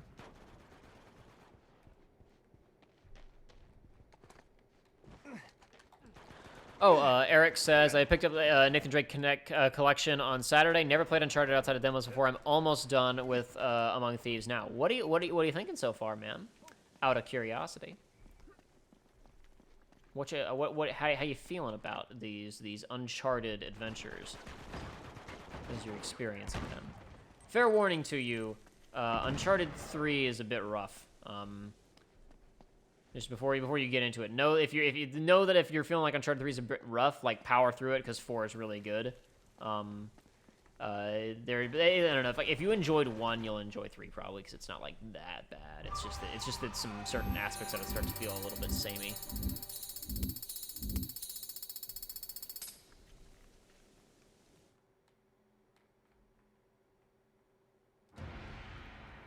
Onimax says, I liked your big talk, but it sounds like some serious bias against turn-based as a core system. Makes me worried of a 1980X situation where you do a bunch of different systems, but they're all shallow or too short to enjoy. I don't disagree. That's something that's important to note. I don't have a problem with turn-based combat at all. And that's the issue that comes up when you talk about turn-based combat. Is someone will go, I don't like turn-based combat, and then they'll turn around and play XCOM or Civ. Those are turn-based games, so what's the deal? The problem with a lot of turn-based RPGs, turn-based JRPGs, is that the systems you're interacting with just aren't that complicated. There's not many important decisions being made. I think they're often fun, kind of mindless, grindy games, and I don't dislike that sort of thing. I play Call of Duty multiplayer, so I'm not at all saying that that sort of gameplay system is bad. I like Final Fantasy games. But the final boss fight of a Final Fantasy game typically gives me less to think about than like a standard encounter in Persona 5, because there are way fewer systems going on within, say, a Final Fantasy 7, where most of the decisions that are being made are in the menus ahead of time in your character building. And there are certainly a lot of character building decisions in Persona 5 too, but you have a lot more different types of stats to manage. Status effects actually have a serious impact on you. Elemental advantages are really important. You have to consider team composition and specifically what moves you want to use and when a lot more than you do in, say, a Final Fantasy VII, where the strategy for beating Sephiroth is use your biggest attacks and use items to heal or magic to heal when necessary, or use items to refill your magic so you can use bigger spells or keep healing. We might be getting Thanos here, boys, so I'm going to flip my camera back on since we might be sitting here. It looks like we might be getting Thanos finally. Might be finally getting shut down. We're going to get to see the facility, too. The museum or the facility. Both good maps, both we hadn't gone to yet. But you look at something like Persona 5, where you have a lot more split-second decisions because you can die a lot faster and kill the enemy a lot faster. And in addition to that, you have to worry about, like, in Final Fantasy, I barely ever think about things like protect or shell or haste or whatever. In a game with a stricter turn cycle, as opposed to active time battle, haste becomes really important. You can predict what's going to happen and when people are going to do what a lot better, so it becomes more important to strategize about who's going when. In a game where you die a lot faster and enemies die a lot faster, things like defense up and attack up are a really, really big deal and extremely noticeable, and you have to keep track of that sort of thing. You have to burn turns debuffing an enemy who's buffed himself. You have to take turns fixing debuffs on you when enemies place them on you. In most Final Fantasy games, I never have to worry about buffs and debuffs. I just power through it because it's not that complicated. It's just not that hard. So my point is not that turn-based combat is uninteresting. It's that turn-based combat needs to have enough decisions within a given turn to merit the structure. That's the problem, is that if Call of Duty, for example, was made turn-based, it really wouldn't be that interesting. Because while you are making a lot of decisions in Call of Duty when you play a game, people will say they're all the same and you're just pointing a gun at shooting people, or in an Uncharted, you're making a lot of decisions in those games. The main thing is you're making most of them in a split second. And that's what's important, is you have to be able to read a situation instantly and make a decision, and it could be a good decision or a bad decision. In most, and there's not a menu laid out in front of you of attack, use these magic spells, use these items, or flee. There is a very abstracted systems of choices in front of you. With a single enemy in front of you in a Call of Duty, you can shoot them with your gun from the hip while still moving, shoot them ADS while still moving, stand completely still in ADS, switch to your other weapon because it's faster than reloading, pull out a grenade, pull out a special grenade, move to the left, move to the right, up, down, jump, lie down, crouch, run away, sprint towards him and try and survive the gunfire and knife him. Look for another weapon. There's a million different things that you can do, and you have an instant to make those types of decisions. In a lot of turn-based JRPGs, you have like 5 decisions. And usually one of them is the right one. 1 or 2 of them. And depending on the game, you have infinity time to make those decisions. Active time combat games, obviously, you don't have infinity time. But then that just creates an issue where you're still not really making creative decisions. And unlike a Call of Duty where it's like, I need to do this. I need to stream of consciousness make this decision right now. You have to put up with navigating this menu and a turn order that's really weird, because when you're playing a turn-based JRPG, you may go, okay, wait, a menu popped up. Whose menu even is this? Is this Vivi's menu? Is this Zidane's menu? I'll look over at the meter. Okay, it's Zidane's menu. All right. There's a monster attacking right now. He's attacking... Who is he attacking? He's attacking Garnet. Okay, Garnet's got hurt, so maybe I should go ahead and use this turn as Zidane to heal. But I'm burning time right now. I should be making the decision already. Okay, well, I'll do this. Okay, I'll make this decision. And then 2 more monsters have a turn, and Freya, who you gave a command to 30 seconds ago that you forgot about because you've got so many things going on, does something, and the command that you gave to Zidane is no longer relevant to the new situation that has happened within the first 3 turns, but you already gave it to him. And the way that active time combat works is you just gotta ride that out now. And you may not even know who was gonna go in what order. Maybe Zidane's dead by the time that he even gets around to making that command, and you really should have Garnet cast life on him, but you already told Garnet to do something else? Because you told her that before Zidane was dead. And so she's gonna do something else, and it's gonna cause you to lose because of stupid. That's the problem. Is that, not that turn-based is bad, not that turn-based combat is bad, or JRPG combat is bad, but that you're either A, not being presented with any interesting decisions, or, no, that's it, you're being not presented with any interesting decisions, or being presented with a scenario where you can't make decisions efficiently because the UI sucks. That's the problem. You have games like XCOM, where you have to take, sometimes, 20 minutes on a single turn. You're like, God, how am I gonna get out of this? That guy's gonna die, and if he dies, I might as well restart the entire game at this point. That guy could maybe cover this guy long enough for him to get back to cover, but if he exposes his position, then these other aliens over here, and I don't know what's behind that wall. There could be 6 more aliens behind there. I know that I can get this guy into that room, and he'll probably be safe there, but I don't actually know for sure what's in the room. It was clear when I went through there before, but it might not be clear anymore. I can probably get these guys back to the safe point if I sacrifice this one other guy, but there's gotta be a way to do it where I don't sacrifice all of them. I gotta think about this a bit more. You never have to think about that in a Final Fantasy game, ever. Never. And then you have games like Undertale, where you have to spend time in the menus because you're looking through these kind of dialogue options, and you're kind of trying to solve a puzzle in Undertale most of the time. Most of the combat in Undertale is actually puzzle solving.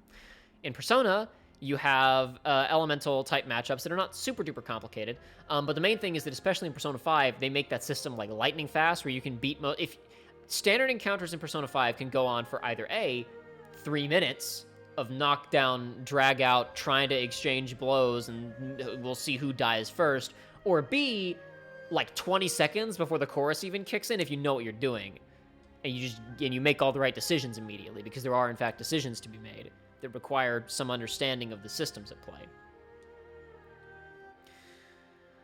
So I would not say that I have a bias against turn-based games at all, because there are a lot of turn-based games that I enjoy. And indeed, even some of the simpler games like Final Fantasy, I still enjoy them. Understand that I feel that within the context of a JRPG, where, at least theoretically, the main appeal is, I'm here to experience this sweeping narrative that the writers prepared for me. Most of the time, the mechanics involved in the game, especially in more recent JRPGs, do not complement the narrative. The mechanics of XCOM complement the narrative because it's trying to put you into positions where you feel like you have to make extremely difficult decisions. Now, if you had to make... XCOM is a game that is full of extremely difficult decisions, and if you had to make them if you had to make the exact same types of decisions in real time, the game would be a nightmare. It would be miserable. Nobody would play it. It would be impossible to play it. You'd have to save scum every 20 seconds and just retry the same thing over and over and over and over and over again, like virtually Hitman style. Except that the decisions you're making aren't just affecting this level, they're affecting the entire game for hours and hours and hours, forward and backward in both directions. And so you, in order to have the themes that XCOM wants to communicate, which is you are a commander in an extremely high-stress situation where you don't really know what's going on and have to adapt constantly. The feeling that they want to communicate would be overwhelming if it wasn't turn-based. It would be too much. It would be unfun to play. So they had to make it turn-based. The decisions that you're making in most Final Fantasy games would be way more engaging if they were in an action setting, because they would fit better within the time frame. Now again, important to acknowledge, Final Fantasy games are fun because they're relatively simple to play. You can have absolutely no gamer skill whatsoever, and you can probably beat a Final Fantasy game. You can be a kid, you can be an adult who's never picked up a video game controller before, you can be a dork who really only plays JRPGs and barely even understands how to navigate a video game controller. You can probably beat a JRPG, because it's mostly walking around and picking things in menus. It's relatively straightforward. Not a bad system if your intent is to communicate a story, because it allows people to navigate through that story with relatively little resistance while giving them stuff to interact with along the way. It's not necessarily a bad system. What I'm saying is that sometimes the developers of JRPGs elect to tell stories where the system that they've created just isn't appropriate. In Final Fantasy XIII, the characters shouldn't be fighting everybody they meet. They should be sneaking, they should be non-lethaling, they should be running. They should not be fighting every cop that they encounter. They wouldn't do that. Lightning was a cop until like 3 minutes before the game started. Hope's a kid? And he's killing cops now? Vanille is killing cops? Why is Saz killing cops? I guess Snow kind of makes sense. He started this whole like revolution thing, kind of, sort of, not really, because it breaks people out of prison or whatever, I guess. Point is that the systems do not mesh with the themes. Final Fantasy VII is just like a road movie. The characters walk around a lot. And occasionally they fight monsters. Occasionally they fight evil corporation of businessmen and soldiers. Must kill. Big stab. Combat system does not interfere with the narrative. Again, the problem is primarily with modern JRPGs, where the systems are often not complex enough to really hold your interest for hours and hours and hours on end, and game development has become too expensive to diversify the activities that you're participating in. Big part of the reason why I didn't finish Ni no Kuni. I felt like I was doing the same thing for the whole game. Walking forward, fighting monsters. The best parts of the game were the parts where I got to explore a city, solve puzzles. The most interesting parts of Ni no Kuni were the bits where it's like, get out your book. Get out the book! Get out the book and start reading it. Figure out new magic spells, read about some lore to try and solve some kind of weird puzzle. Those are the best parts of Ni no Kuni. I love that stuff. And then I wound up spending like 10 hours in a row doing nothing but fighting things, and I was like, this is getting really, really stale. It's getting real stale, guys. Then you got games like Pokemon, where all the systems feed into each other. Standard combat allows you to either level up your Pokemon or acquire new Pokemon to change your team composition. You want to mess with your team composition to create the optimized Pokemon kit, take everybody in the game out. There are lots of different systems in Pokemon. They all feed into the same loop. It's part of why Pokemon is so engaging, part of why people who say they don't like turn-based games still play Pokemon. The systems are relatively simplistic, easy to understand, they all feed into each other, and similarly to Persona, if you understand the type advantage tree, beat matches in a second, because it's not that hard. You're a dumbass kid with dumb brain, like I was when I first played Pokemon. You don't understand what fire type is and what a water type is, because you're not paying attention, and also you're playing it on Game Boy, and it's like, I think that's blue? I think that's supposed to be like a crocodile thing? I don't know. Why is rock and lightning? That doesn't make sense. Got dumb brain when I was playing Pokemon back in the day. There, the combat feels difficult enough. Kind of attritioning your way through it. You can still blunt force trauma, bash your head against a wall in Pokemon, get through it, You're probably not gonna beat like the final four that way, or whatever they're called, the Elite Eight, or what are the I'm doing sports things. I don't know what the final guys in Pokemon are called. Maybe not gonna beat the legendaries that way. Probably not gonna beat Red when you go find him on top of the mountain that way. But you can get through the game and have yourself a good time. I don't think that I have a bias towards turn-based combat. I think I have a bias towards games not using turn-based combat effectively. And I think that a lot of JRPGs fall into this trap, and that's why people say that they don't like JRPGs and they don't like turn-based combat, is because the systems do not demand engagement from the players. It's part of why the golden age of JRPGs, as people like to talk about it, is in that earlier era where they were really wacky and you do all kinds of different stuff. How many weird different things do you do along the way in Final Fantasy VII? Remember that time when you had to do CPR on a little girl because she got attacked by a water goblin? And a few minutes later, you had to do acrobatics jumping off of a dolphin to get onto a thing? Who's going to waste time developing the interface and all the animations for Noctis and his 15 bajillion polygon face doing mouth-to-mouth on another 15 bajillion polygon face NPC, and the interface that you have to do to interact with that, and the animations for when you succeed and when you fail, and you got to make it all time up with the controls, and as he leans over, and then you got to figure, okay, we got to animate Dolphin and Noctis jumping off it. We got to have animations for when you fail, for when you succeed. We got to figure out how the controls work for that, because they'll be different from the standard game. It's a mess. So you don't have that. I like Dragon Quest XI, what I played of it. You don't do much in Dragon Quest XI other than walk around and fight monsters. Not a ton of other stuff going on. I don't know if that's traditional to the Dragon Quest series, because I haven't played any games outside of that.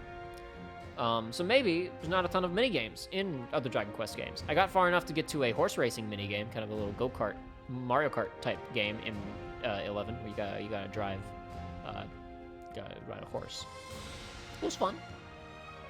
It was fun. It was good. I liked it. Wish there'd been more stuff like that, but that's a lot of money. That's a lot of money. It's a lot of money.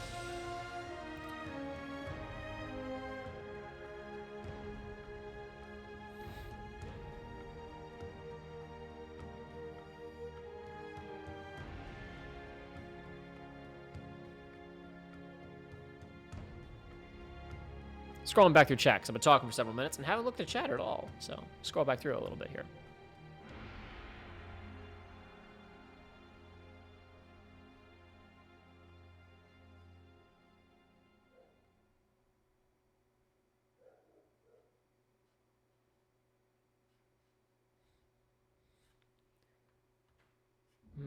Oh, there's the music. I'm gonna do what I did earlier. I'm going to cut the game audio. I'm gonna flip back on. Hold on. I gotta switch my headphones around so I can hear what you guys are hearing.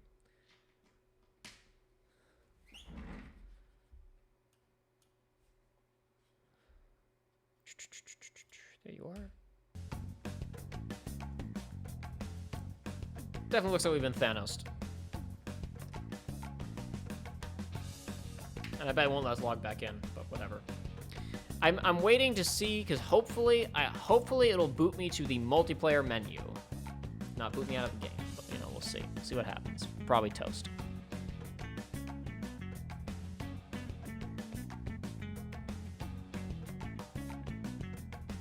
Yeah, OnlyMaxBlade said, do you think making RPGs should be a lot tighter as games, maybe? Also, I'm thinking about adding more dynamicism to turn-based games, things like QTEs or what Undertale does, blending action is a good idea. I generally like as that whole discussion. I'm sure you wrote that while I was having that whole diatribe that I just have. I agree, it's a good idea. I think the systems just need to interconnect more.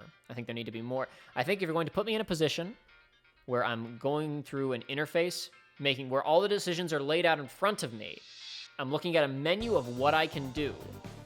I need to be looking at it and going, I don't know what to pick here. I never do that in a Final Fantasy game. Very rarely, at least. Just because I don't have time to ask that, because it's an active combat game.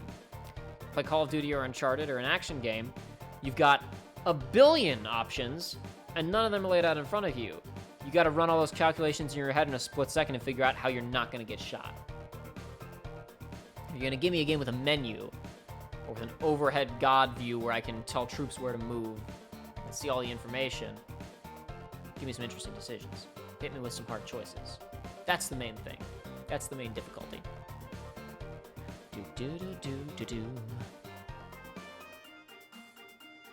JG, I did. I saw Endgame a while ago, and I saw Far From Home a couple weekends ago. I actually saw Far From Home twice. I saw it again just this last weekend with somebody who was unable to go see it previously.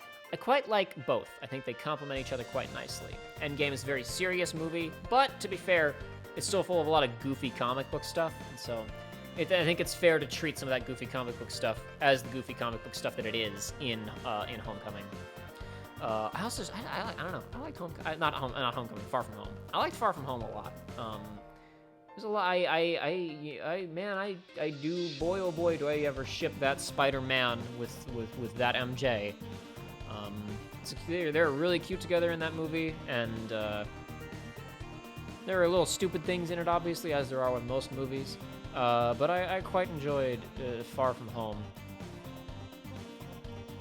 I appreciate that movie and Homecoming for having teenagers that feel like teenagers that I knew. Obviously, the characters depicted in the film are a little bit younger than I am, but they're going to high school a couple of years after I did. But it's really nice to be looking at Peter Parker in one of these movies and be going like, yeah, that's it. Mm-hmm. Yep. Yeah, I know that. Been there. Had that exact experience. Because that's the point of Peter Parker. The Raimi movies, he graduates high school, like, before the midway point of the movie. He's trying to make it in New York, which is not inaccurate to Spider-Man at all. But there's a build to that. And it's a little bit harder to connect with sometimes. Mostly because Tobey Maguire's a weirdo. Just kidding. I like the Raimi films, for the record. I enjoy those movies, too, before anybody gets on to me.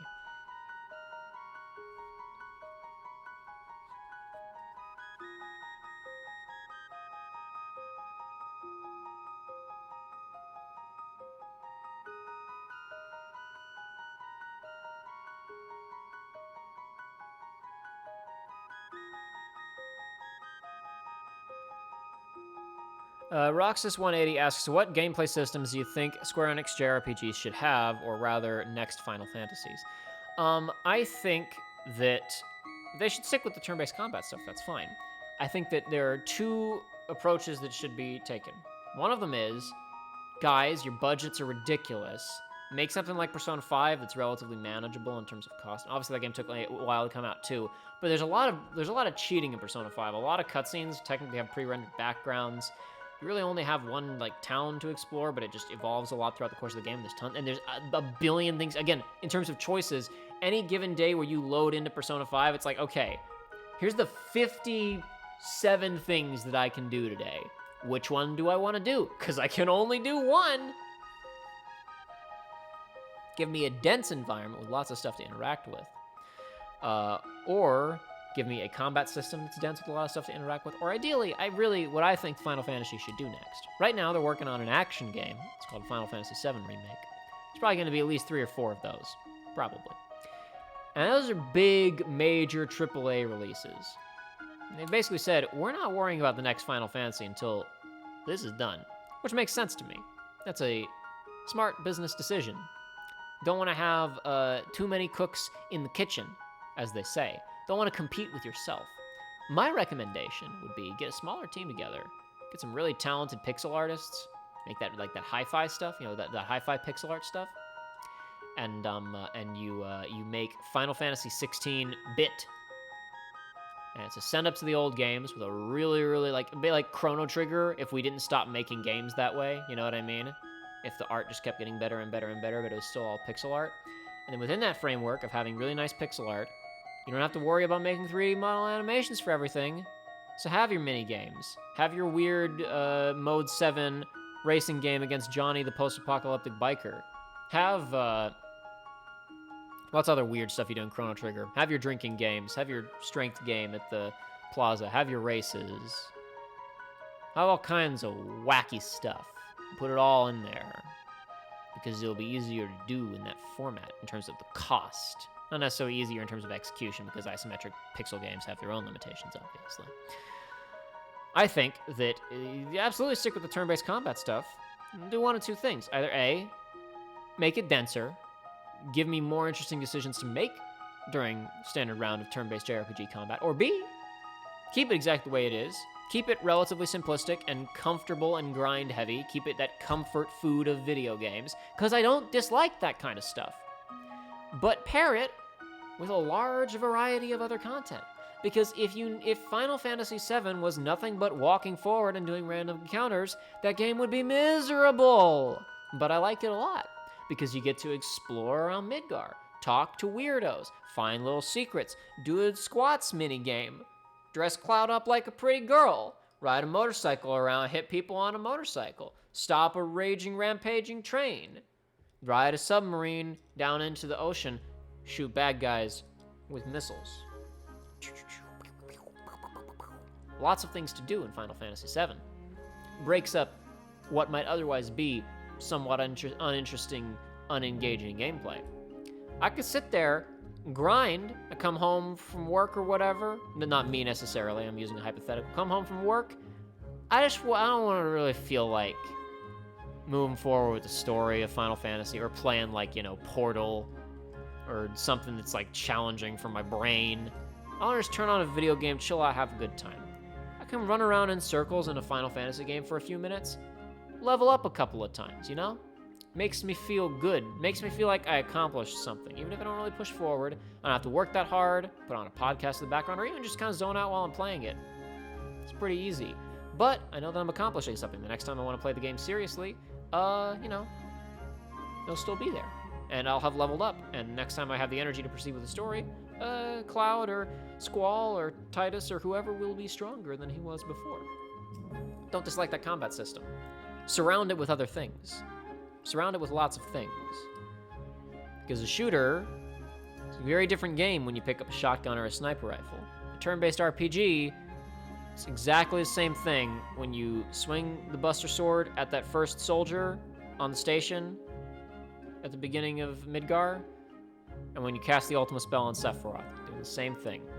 Not the same when you pick up the shotgun, toss the shotgun aside, pick up the sniper rifle, toss that aside, pick up the flamethrower, toss that aside, pick up some kind of railgun or whatever, if we're going more like Doom now, toss that aside, pick up the double barrel, toss that aside, pick up the assault rifle, toss that aside, use some grenades for a bit, toss that aside, do some melee.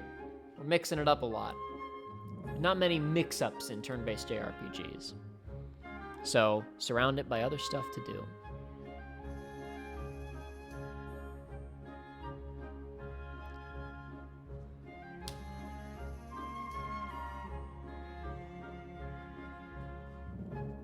Lunar Nocturne, yo, Jacob, are we still going to be looking at the footage you captured in this game? You mean like my saved game matches? If we can, I'll absolutely go and look at them. I'm waiting to see if this will boot me to the menu, but it's certainly looking as if, I'm gonna have to quit the game entirely because I can't interact anymore at all. Oh, I can still scroll through the players here, but I can't select them to mute them. I can't do anything, so I'm probably gonna have to turn the game off and start it again. And when I do that, it's probably gonna say we can't open the multiplayer menu at all. But we'll see. We'll try it out and see what happens.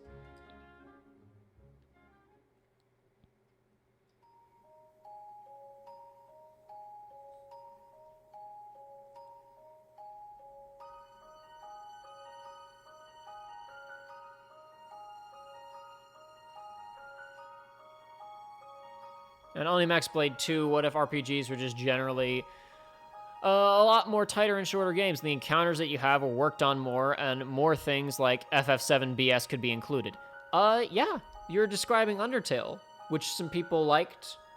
I know you know what that is. I'm not being like Onimax Blade, you fool. The game that you describe already exists. I'm just saying, yeah, that's a good example. I like Undertale a lot, despite the fan base being weird, and despite there being some bits of the game that don't really work quite as intended, is in my personal opinion, or being some kind of weird bits.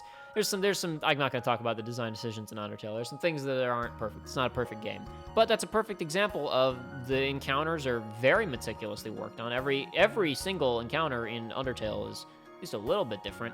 Some of them are pretty similar, and you solve them in somewhat similar ways, and the other ones are like radically different, both in terms of the puzzle you have to solve and in terms of the bullet hell segment you have to get through. They're very meticulously put together. And then it's surrounded by Final Fantasy VII-esque BS, as you say. Doing a little puzzle solving, doing your block pushing stuff, exploration, finding secrets, talking to people. The snail race, which is like nothing. It's just there as a joke. But, it's still something that you interact with. It's something else that breaks up the other systems you've been interacting with so far. Got like the jetpack mini game that comes out of nowhere when you're on the cooking show. Stuff like that. Yeah, Undertale is a good example of kind of what RPGs I think could accomplish if they were shorter. They were very controlled, very tight focus in terms of their combat encounters, and had, as you say, Final Fantasy VII BS. Oh, Jordan Cambra reminds me. I totally forgot to talk about this. Yeah, there is a Nintendo Direct tomorrow. I will hopefully be able to stream it. Hold on a second.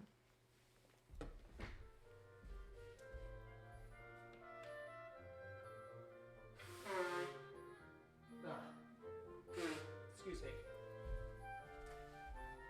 Being on the road isn't always good for allergies. Like I said, I was on a plane earlier today. But no, I hopefully, if I'm not too busy, I do have other stuff I have to worry about that's more pressing than watching a Nintendo presentation of some people talking about video games.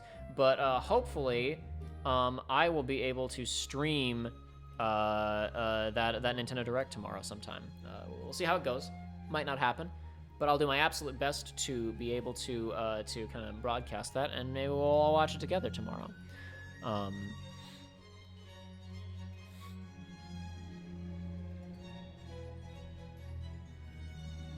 Hello, Widget Rose. Yeah, Jordan Cambra, probably more updates on Animal Crossing and Bayo 3. I wouldn't get your hopes up for Bayo 3 if they didn't show it at E3. I mean, I don't know. We always say, oh, if Nintendo didn't show it at E3, they won't just show it in some Direct 2 months later, and then they show something really weird. The main thing that I would expect from this Direct is maybe we see Duck Hunt's moveset. Not Duck Hunt.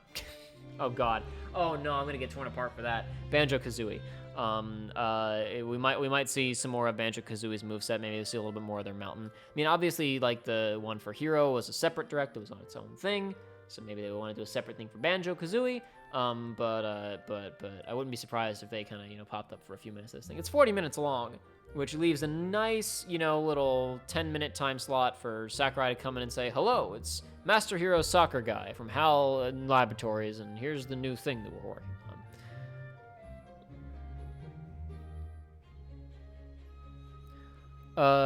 Crossburn says, Soraya Saga retweeted the announcements, so we're almost certainly going to get something from Monolith Soft. Xenoblade 3, Xenoblade X Switch port, Xenoblade 2, new IP, Xenosaga Remaster.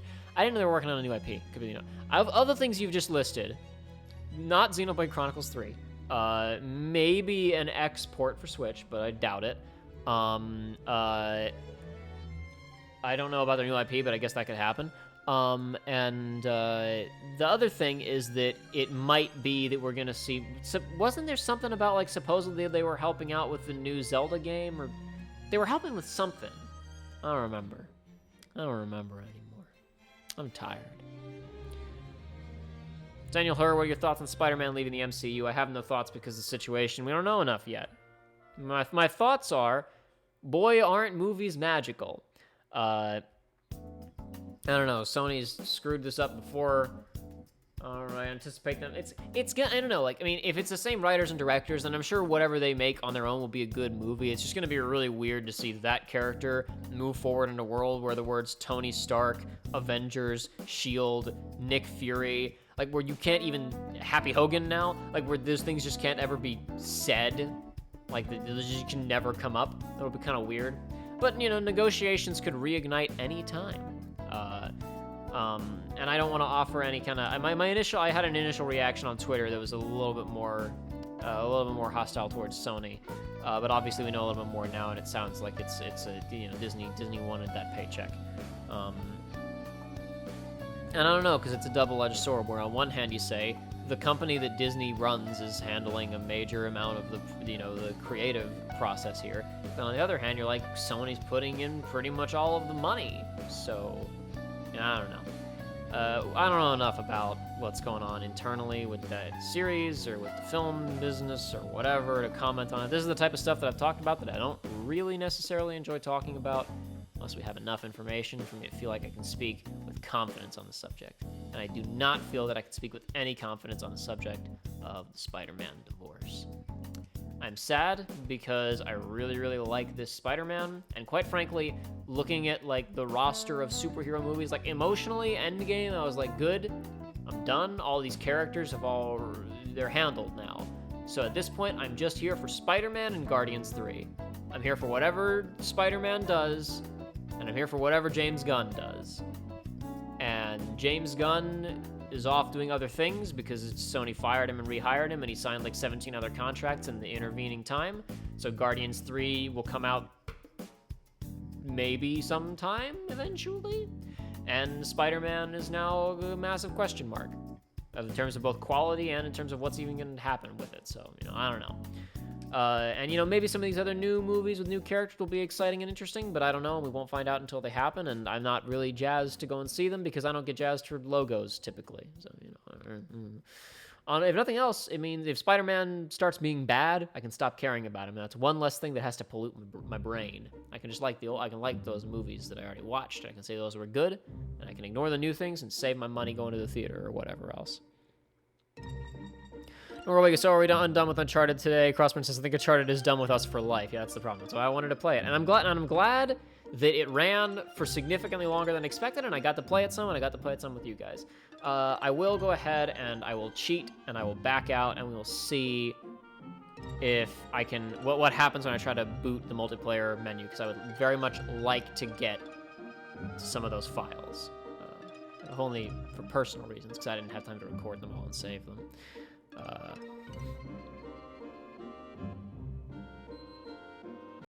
PS3 is not having it. That's the third time it's crashed. It just beeped at me. Dee-dee-dee.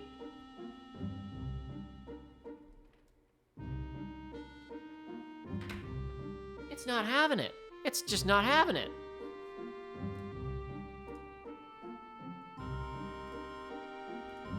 One second while I get back in there.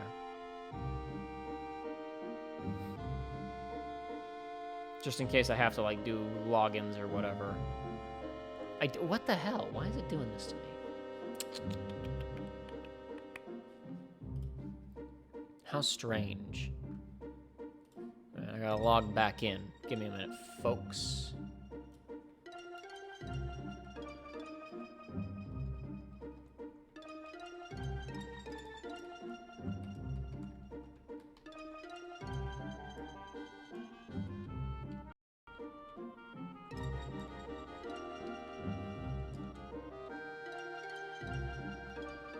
Wow, that was potent and came out of nowhere. I apologize. That was not very classy of me.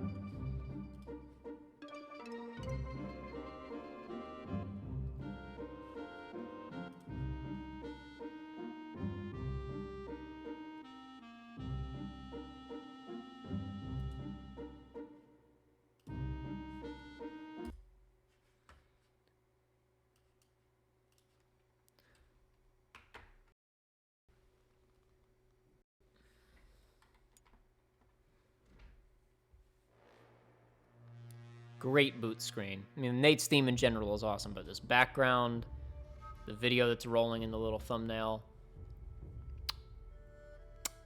so good.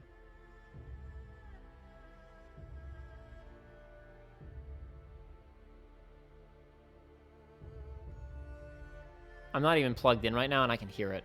Like, I actually thought that I was hearing it for a second. I was like, where's that coming from? And I'm not plugged in, but I can hear it in my brain so well, the theme. Uh-oh. It says that YouTube viewers are experiencing buffering. I apologize, everybody. You're going to see some buffering.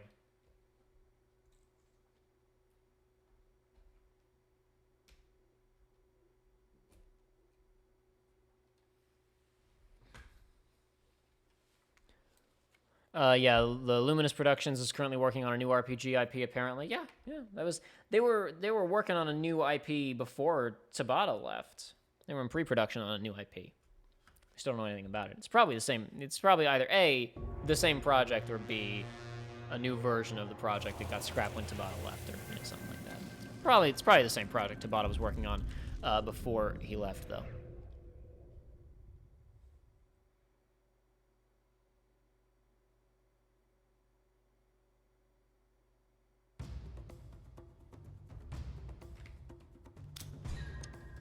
Let's see what happens when I hit the button. Monolith softed a bunch of stuff for Breath of the Wild, and people are assuming they're returning from Breath of the Wild too. Thank you, Crossburn. I could not remember the details on that one. If they showed Breath of the Wild 2 during this direct, I would be stunned and flabbergasted. Error connecting to authentication server. Well, damn it, I can't even like look at my stats and stuff anymore. I can't look at my stats. I can't look at my saved replays. I can't, like, that's the main thing is like, why can't I at least open like a private match, local, and walk around the maps? That's the stuff that I hate about this. I hate video games. I hate video games, man. I don't like that we live in a reality where the media that we are consuming can just get shut down like this. It's different from films being lost because of time. This is a product that came out 10 years ago, and a major component of it is now vanished into the wind. And I get it. I'm not mad at the companies because upkeep costs money, and it's a service they're not making money off of anymore. So I understand it. I get it. But it bums me out. And it bums me out that if fans try to put this back together somehow, they'll get shut down. You know what I mean? To me, I don't know. Maybe the legality of things is a little more complicated than I'm giving it credit for. But I imagine if I see fans doing some kind of project to remake or re-release or reproduce or re-enable something that I've had to shut down because it's too expensive for me to maintain, I'm just gonna pay them to do it. I'm gonna pay them to do it and do it well. And hopefully, since they're passionate fans, I can pay them less than I would pay actual people. Is that a cynical businessman approach to the whole thing? Yeah, probably. But it's like either if you're not going to do it, either let them do it or pay them to do it. I see this a lot with fans, like, you know, like come in and try to fix things or whatever, and people get, and then the original people get upset at them. The main thing that I think about is like the Dolphin emulator and stuff like that, right? Like the people who are working so hard to get like the Wii U running on PC and to get all these different GameCube games running on, like think about the fact that like Nintendo fans cracked Wii U's and started uploading like GameCube disc images to them, and they all run perfectly because there's already a GameCube emulator inside the thing because there's already a Wii inside the thing. People did that. All they did was just like flip a switch internally and start uploading ROMs to it, and they functioned perfectly, and they ran at 60, right? Or some of them anyway. You know what I mean? They ran with they were GameCube games running with the specs of a Wii U, and people figured that out. And you can download that stuff onto your Wii U right now if you want to go jailbreak it. If I'm Nintendo, I contact those guys and say, hey, listen, we have a lot of stuff going on over here at Nintendo. We don't have time to do all this virtual console stuff all the time. We want to work with you. We're gonna have some of our tech people, some QA people come in and make sure that what you're doing is appropriately representing the software, that you're not messing with the code or changing things too much, that you're not creating anything malicious. So we're going to send some consultants to work with you, some technicians to work with you, and we're going to pay you to just do this. And then instead of having it be a free piracy thing, we'll just charge for the ROMs. Piracy is almost always a service issue. Almost always a service issue. For the most part, any sales lost to piracy. There are plenty of people who will always pirate stuff, and they'll always pirate stuff because they don't want to pay for the stuff because they don't care about it that much. The actual lost sales from people who would buy your thing but didn't buy it are almost always because pirates offered a better option. Not in terms of price, but in terms of accessibility or something else like that.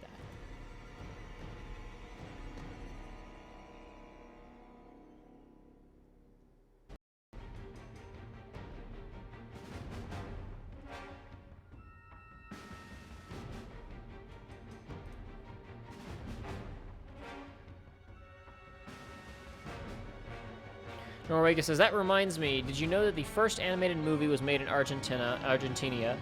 Wow, how did I screw that up twice? Argentina. But all the copies were lost in a fire. I'd heard about that. I don't know that one in detail, but I do have a lot of film history shoved away in my brain, so details get lost sometimes. Norwega asked me, what was your reaction to the announcement of the Dora movie? I don't know, I don't remember. I don't remember what I thought when it was announced. I thought, oh, okay, that's fine. I don't know. Not trying to be dismissive, man. It's just like I have no opinion whatsoever. Obviously, people get upset at the remakes and the reboots and all that kind of stuff, and repackaging things from your childhood to fleece the quick bucks out of you. I get it.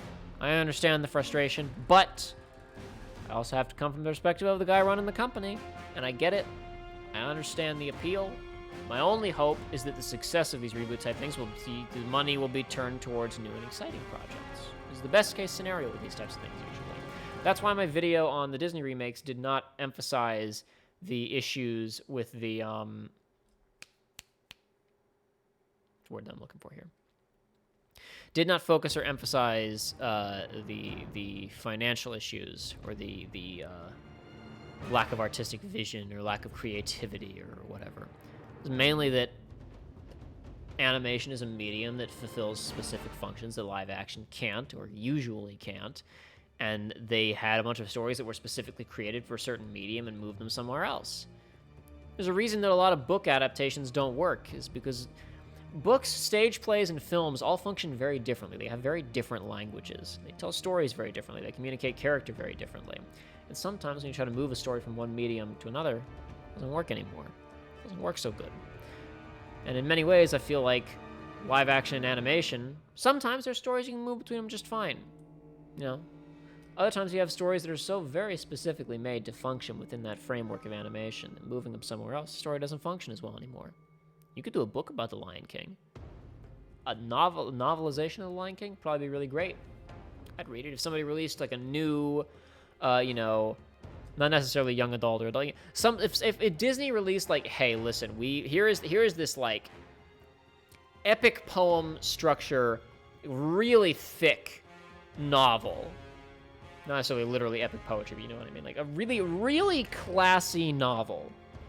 It's an adaptation of the Jungle Book. Not the Jungle Book, Lion King. But sure, why? Jungle Book's already a book. And technically speaking, of course, Lion King is an adaptation of Hamlet in its own way. Point being, the face is not moving. It's not a problem in a book.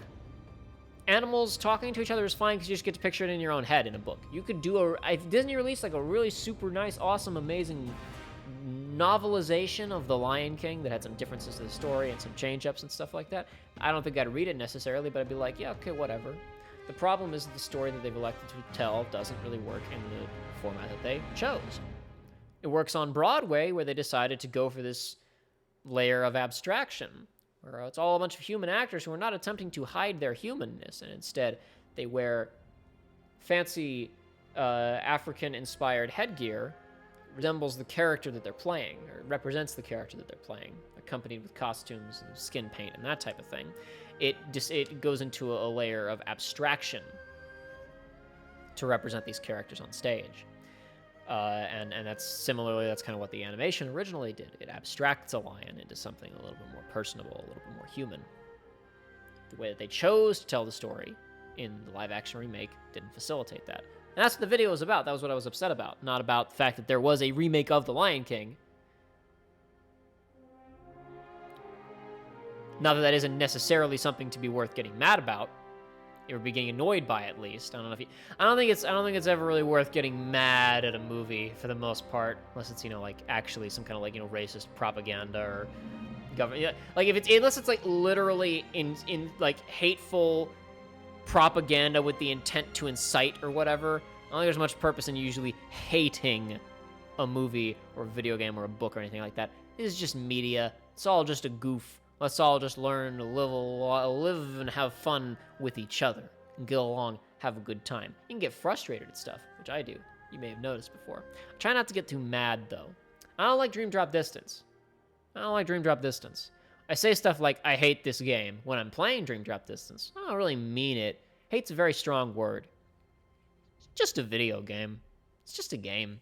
And in the same way, Lion King, just a movie. Now, potentially representative of negative effects of capitalism in the entertainment industry on the modern consumer? Certainly, that's a discussion that we could have. It's just not what that video in particular was about, because I was focused on something else. Man, the soundtrack for Uncharted 2 is so good. I own this soundtrack. It's... Mwah.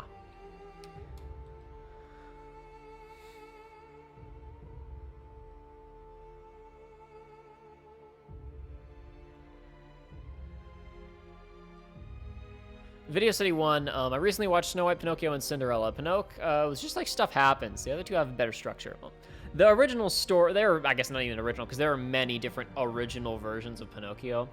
But that's kind of, I mean, it's kind of the structure is just stuff happens. That's what I talk about in the, I think I've talked about it on the show before, like in playthrough stuff, but I make a very brief joke in that Disney remake video where I say, much like the pseudo-vaudevillian structure of The Jungle Book, I have lost the plot. Because The Jungle Book, the book, which I've actually read, not all of it, there were certain short stories that I didn't read at the time. I should probably go back and do that again. But I read all of the Mowgli stuff, and I read some of the other side stories in it.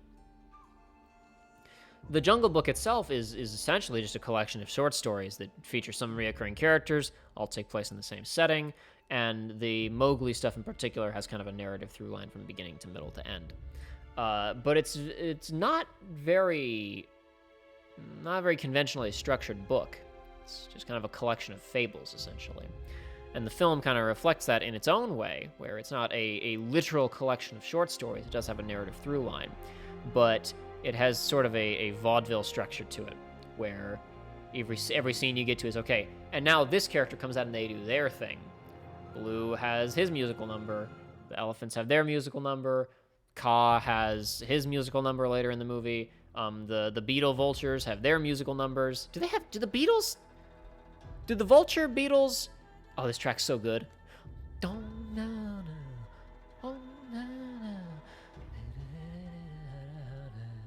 Sorry. Do the vultures at the ending of the Jungle Book have names? Do they have names? They must have names. Colonel Hati has a name. I remember the elephant. He's the head of the elephant brigade. He has a name. He's Colonel Hati. Because he's named that in the book, too. I'm pretty sure there's a Hati elephant in the book. Does Hati's... Was the little elephant and his wife, do they have names? Do those vultures have names? I don't remember. Anyway, yeah. It's interesting. Going back to a lot of those... There's some of those Disney movies that I don't know. I wouldn't say that, like, I don't like The Jungle Book, or I don't like... I especially would never say I don't like Pinocchio, because I do like that movie a lot. But I have issues with the original Jungle Book because it is so just like scattershot where like in terms of the Mowgli's like arc, if you will, right? After you have the initial scenes establishing everything, you go up into the tree with Kaa the Snake, and that scene kind of is, I guess if you want to be generous, functions as like, see, Mowgli, the jungle is dangerous. But Mowgli doesn't learn anything from it, and it never comes up again. And then there's the scene with the elephants, which only comes up in that the elephants are... Bagheera goes to the elephants to ask them for help later in the movie, but they don't help. That only serves to have Shere Khan overhear the conversation and learn about Mowgli. I'm jumping all over the place talking about... Why am I talking about the Jungle Book? But it's like from beginning of the movie, you have the Kaa scene, you have the scene with all the elephants, and then after that, and that's like 10 minutes, 15 minutes of the movie probably. I don't know, I haven't literally timed it, but I'm just trying to like figure it out in my head. It's probably like 10 minutes of the movie, I'm gonna guess. Then Bagheera and Mowgli have an argument that's basically just a continuation of the argument that they were having at the beginning of the movie, except this time Mowgli just takes a stronger stance, and then Baloo comes along and the plot progresses. Then the plot gets derailed again for the monkey stuff, which takes probably like 20 minutes. I don't know, maybe even more than that. I don't know. I haven't timed it. But then all that happens after that is they come back and Bagheera and basically it's as if the monkeys, as if all the rescue from King Louie never happened. It's just like, hey, Bagheera and Baloo talk about what to do with Mowgli, and then Mowgli runs off. And there's some scenes with Shere Khan establishing him that do have a function. There's another scene with Kaa the Snake that has no function outside of showing us how intimidating Shere Khan is, because he gets to be really menacing and villainous with Kaa. And then he winds up out in the middle of nowhere with the vultures, and they have a musical number that kind of is an arc thing for Mowgli, because he's walking around being sad, I guess, but... And there's a fight, and the movie's over. It's like, you could cut 50% of these characters, and the movie doesn't change. That's not necessarily bad. It all depends on the mileage that you get out of the individual scenes. You really like that I Want to Be Like You number? If you really like the vaudevillian structure of all these different scenes and the different musical numbers and the different animation styles, it's a really fun movie. If you're like, get on with it, it's not really that enjoyable of a movie to watch. And that's an issue with several of the older Disney movies. It's a little bit of an issue in Pinocchio, but I would say that at minimum, Pinocchio has more thematic consistency than Jungle Book, where Jungle Book is just kind of like a bunch of goofy stuff happening. Minimum, Pinocchio is all pointing towards a very specific thing for the most part.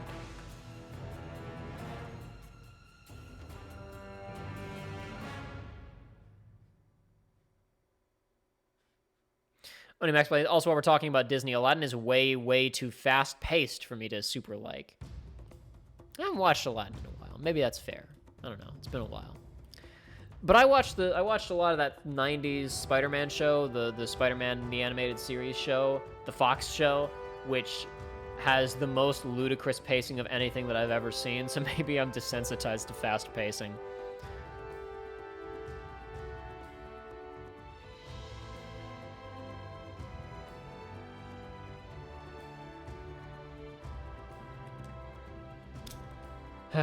Man, I really, really wanted to at least record all those saved files that I had, because I had a bunch of saved cinema files in there. Or like, I think I flipped through my stats the other day. I think I turned on OBS and I flipped through my stats, so I had all of those, but man, that's lame.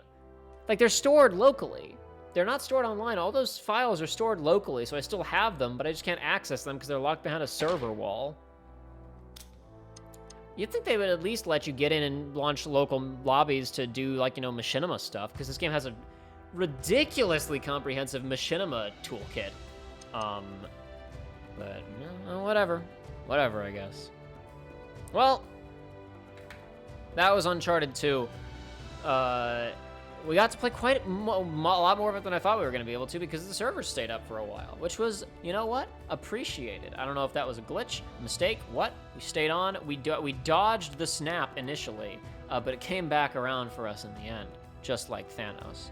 And unlike the heroes of Endgame, we were unable to stop him when he returned. But yeah. I think that's it. I think that's it for the day, folks. I think that's it. As I said before, I will hope to be able to do the Nintendo Direct stream tomorrow. Double check on the time for it. But I should be able to stream that. So, whenever what time is that Nintendo Direct? Oh boy, my kilobytes just completely dropped. That bottomed out for a second there. So the stream, what is happening? Why is it doing this? I don't understand. I don't understand why everything is going wrong. It's going all pear-shaped. Maybe that'll help a little bit if I shut all that off. No, I don't know, it doesn't usually jump around like this like crazy. I hope you guys can hear me. I hope to be able to stream that Nintendo Direct tomorrow, which is happening at what time?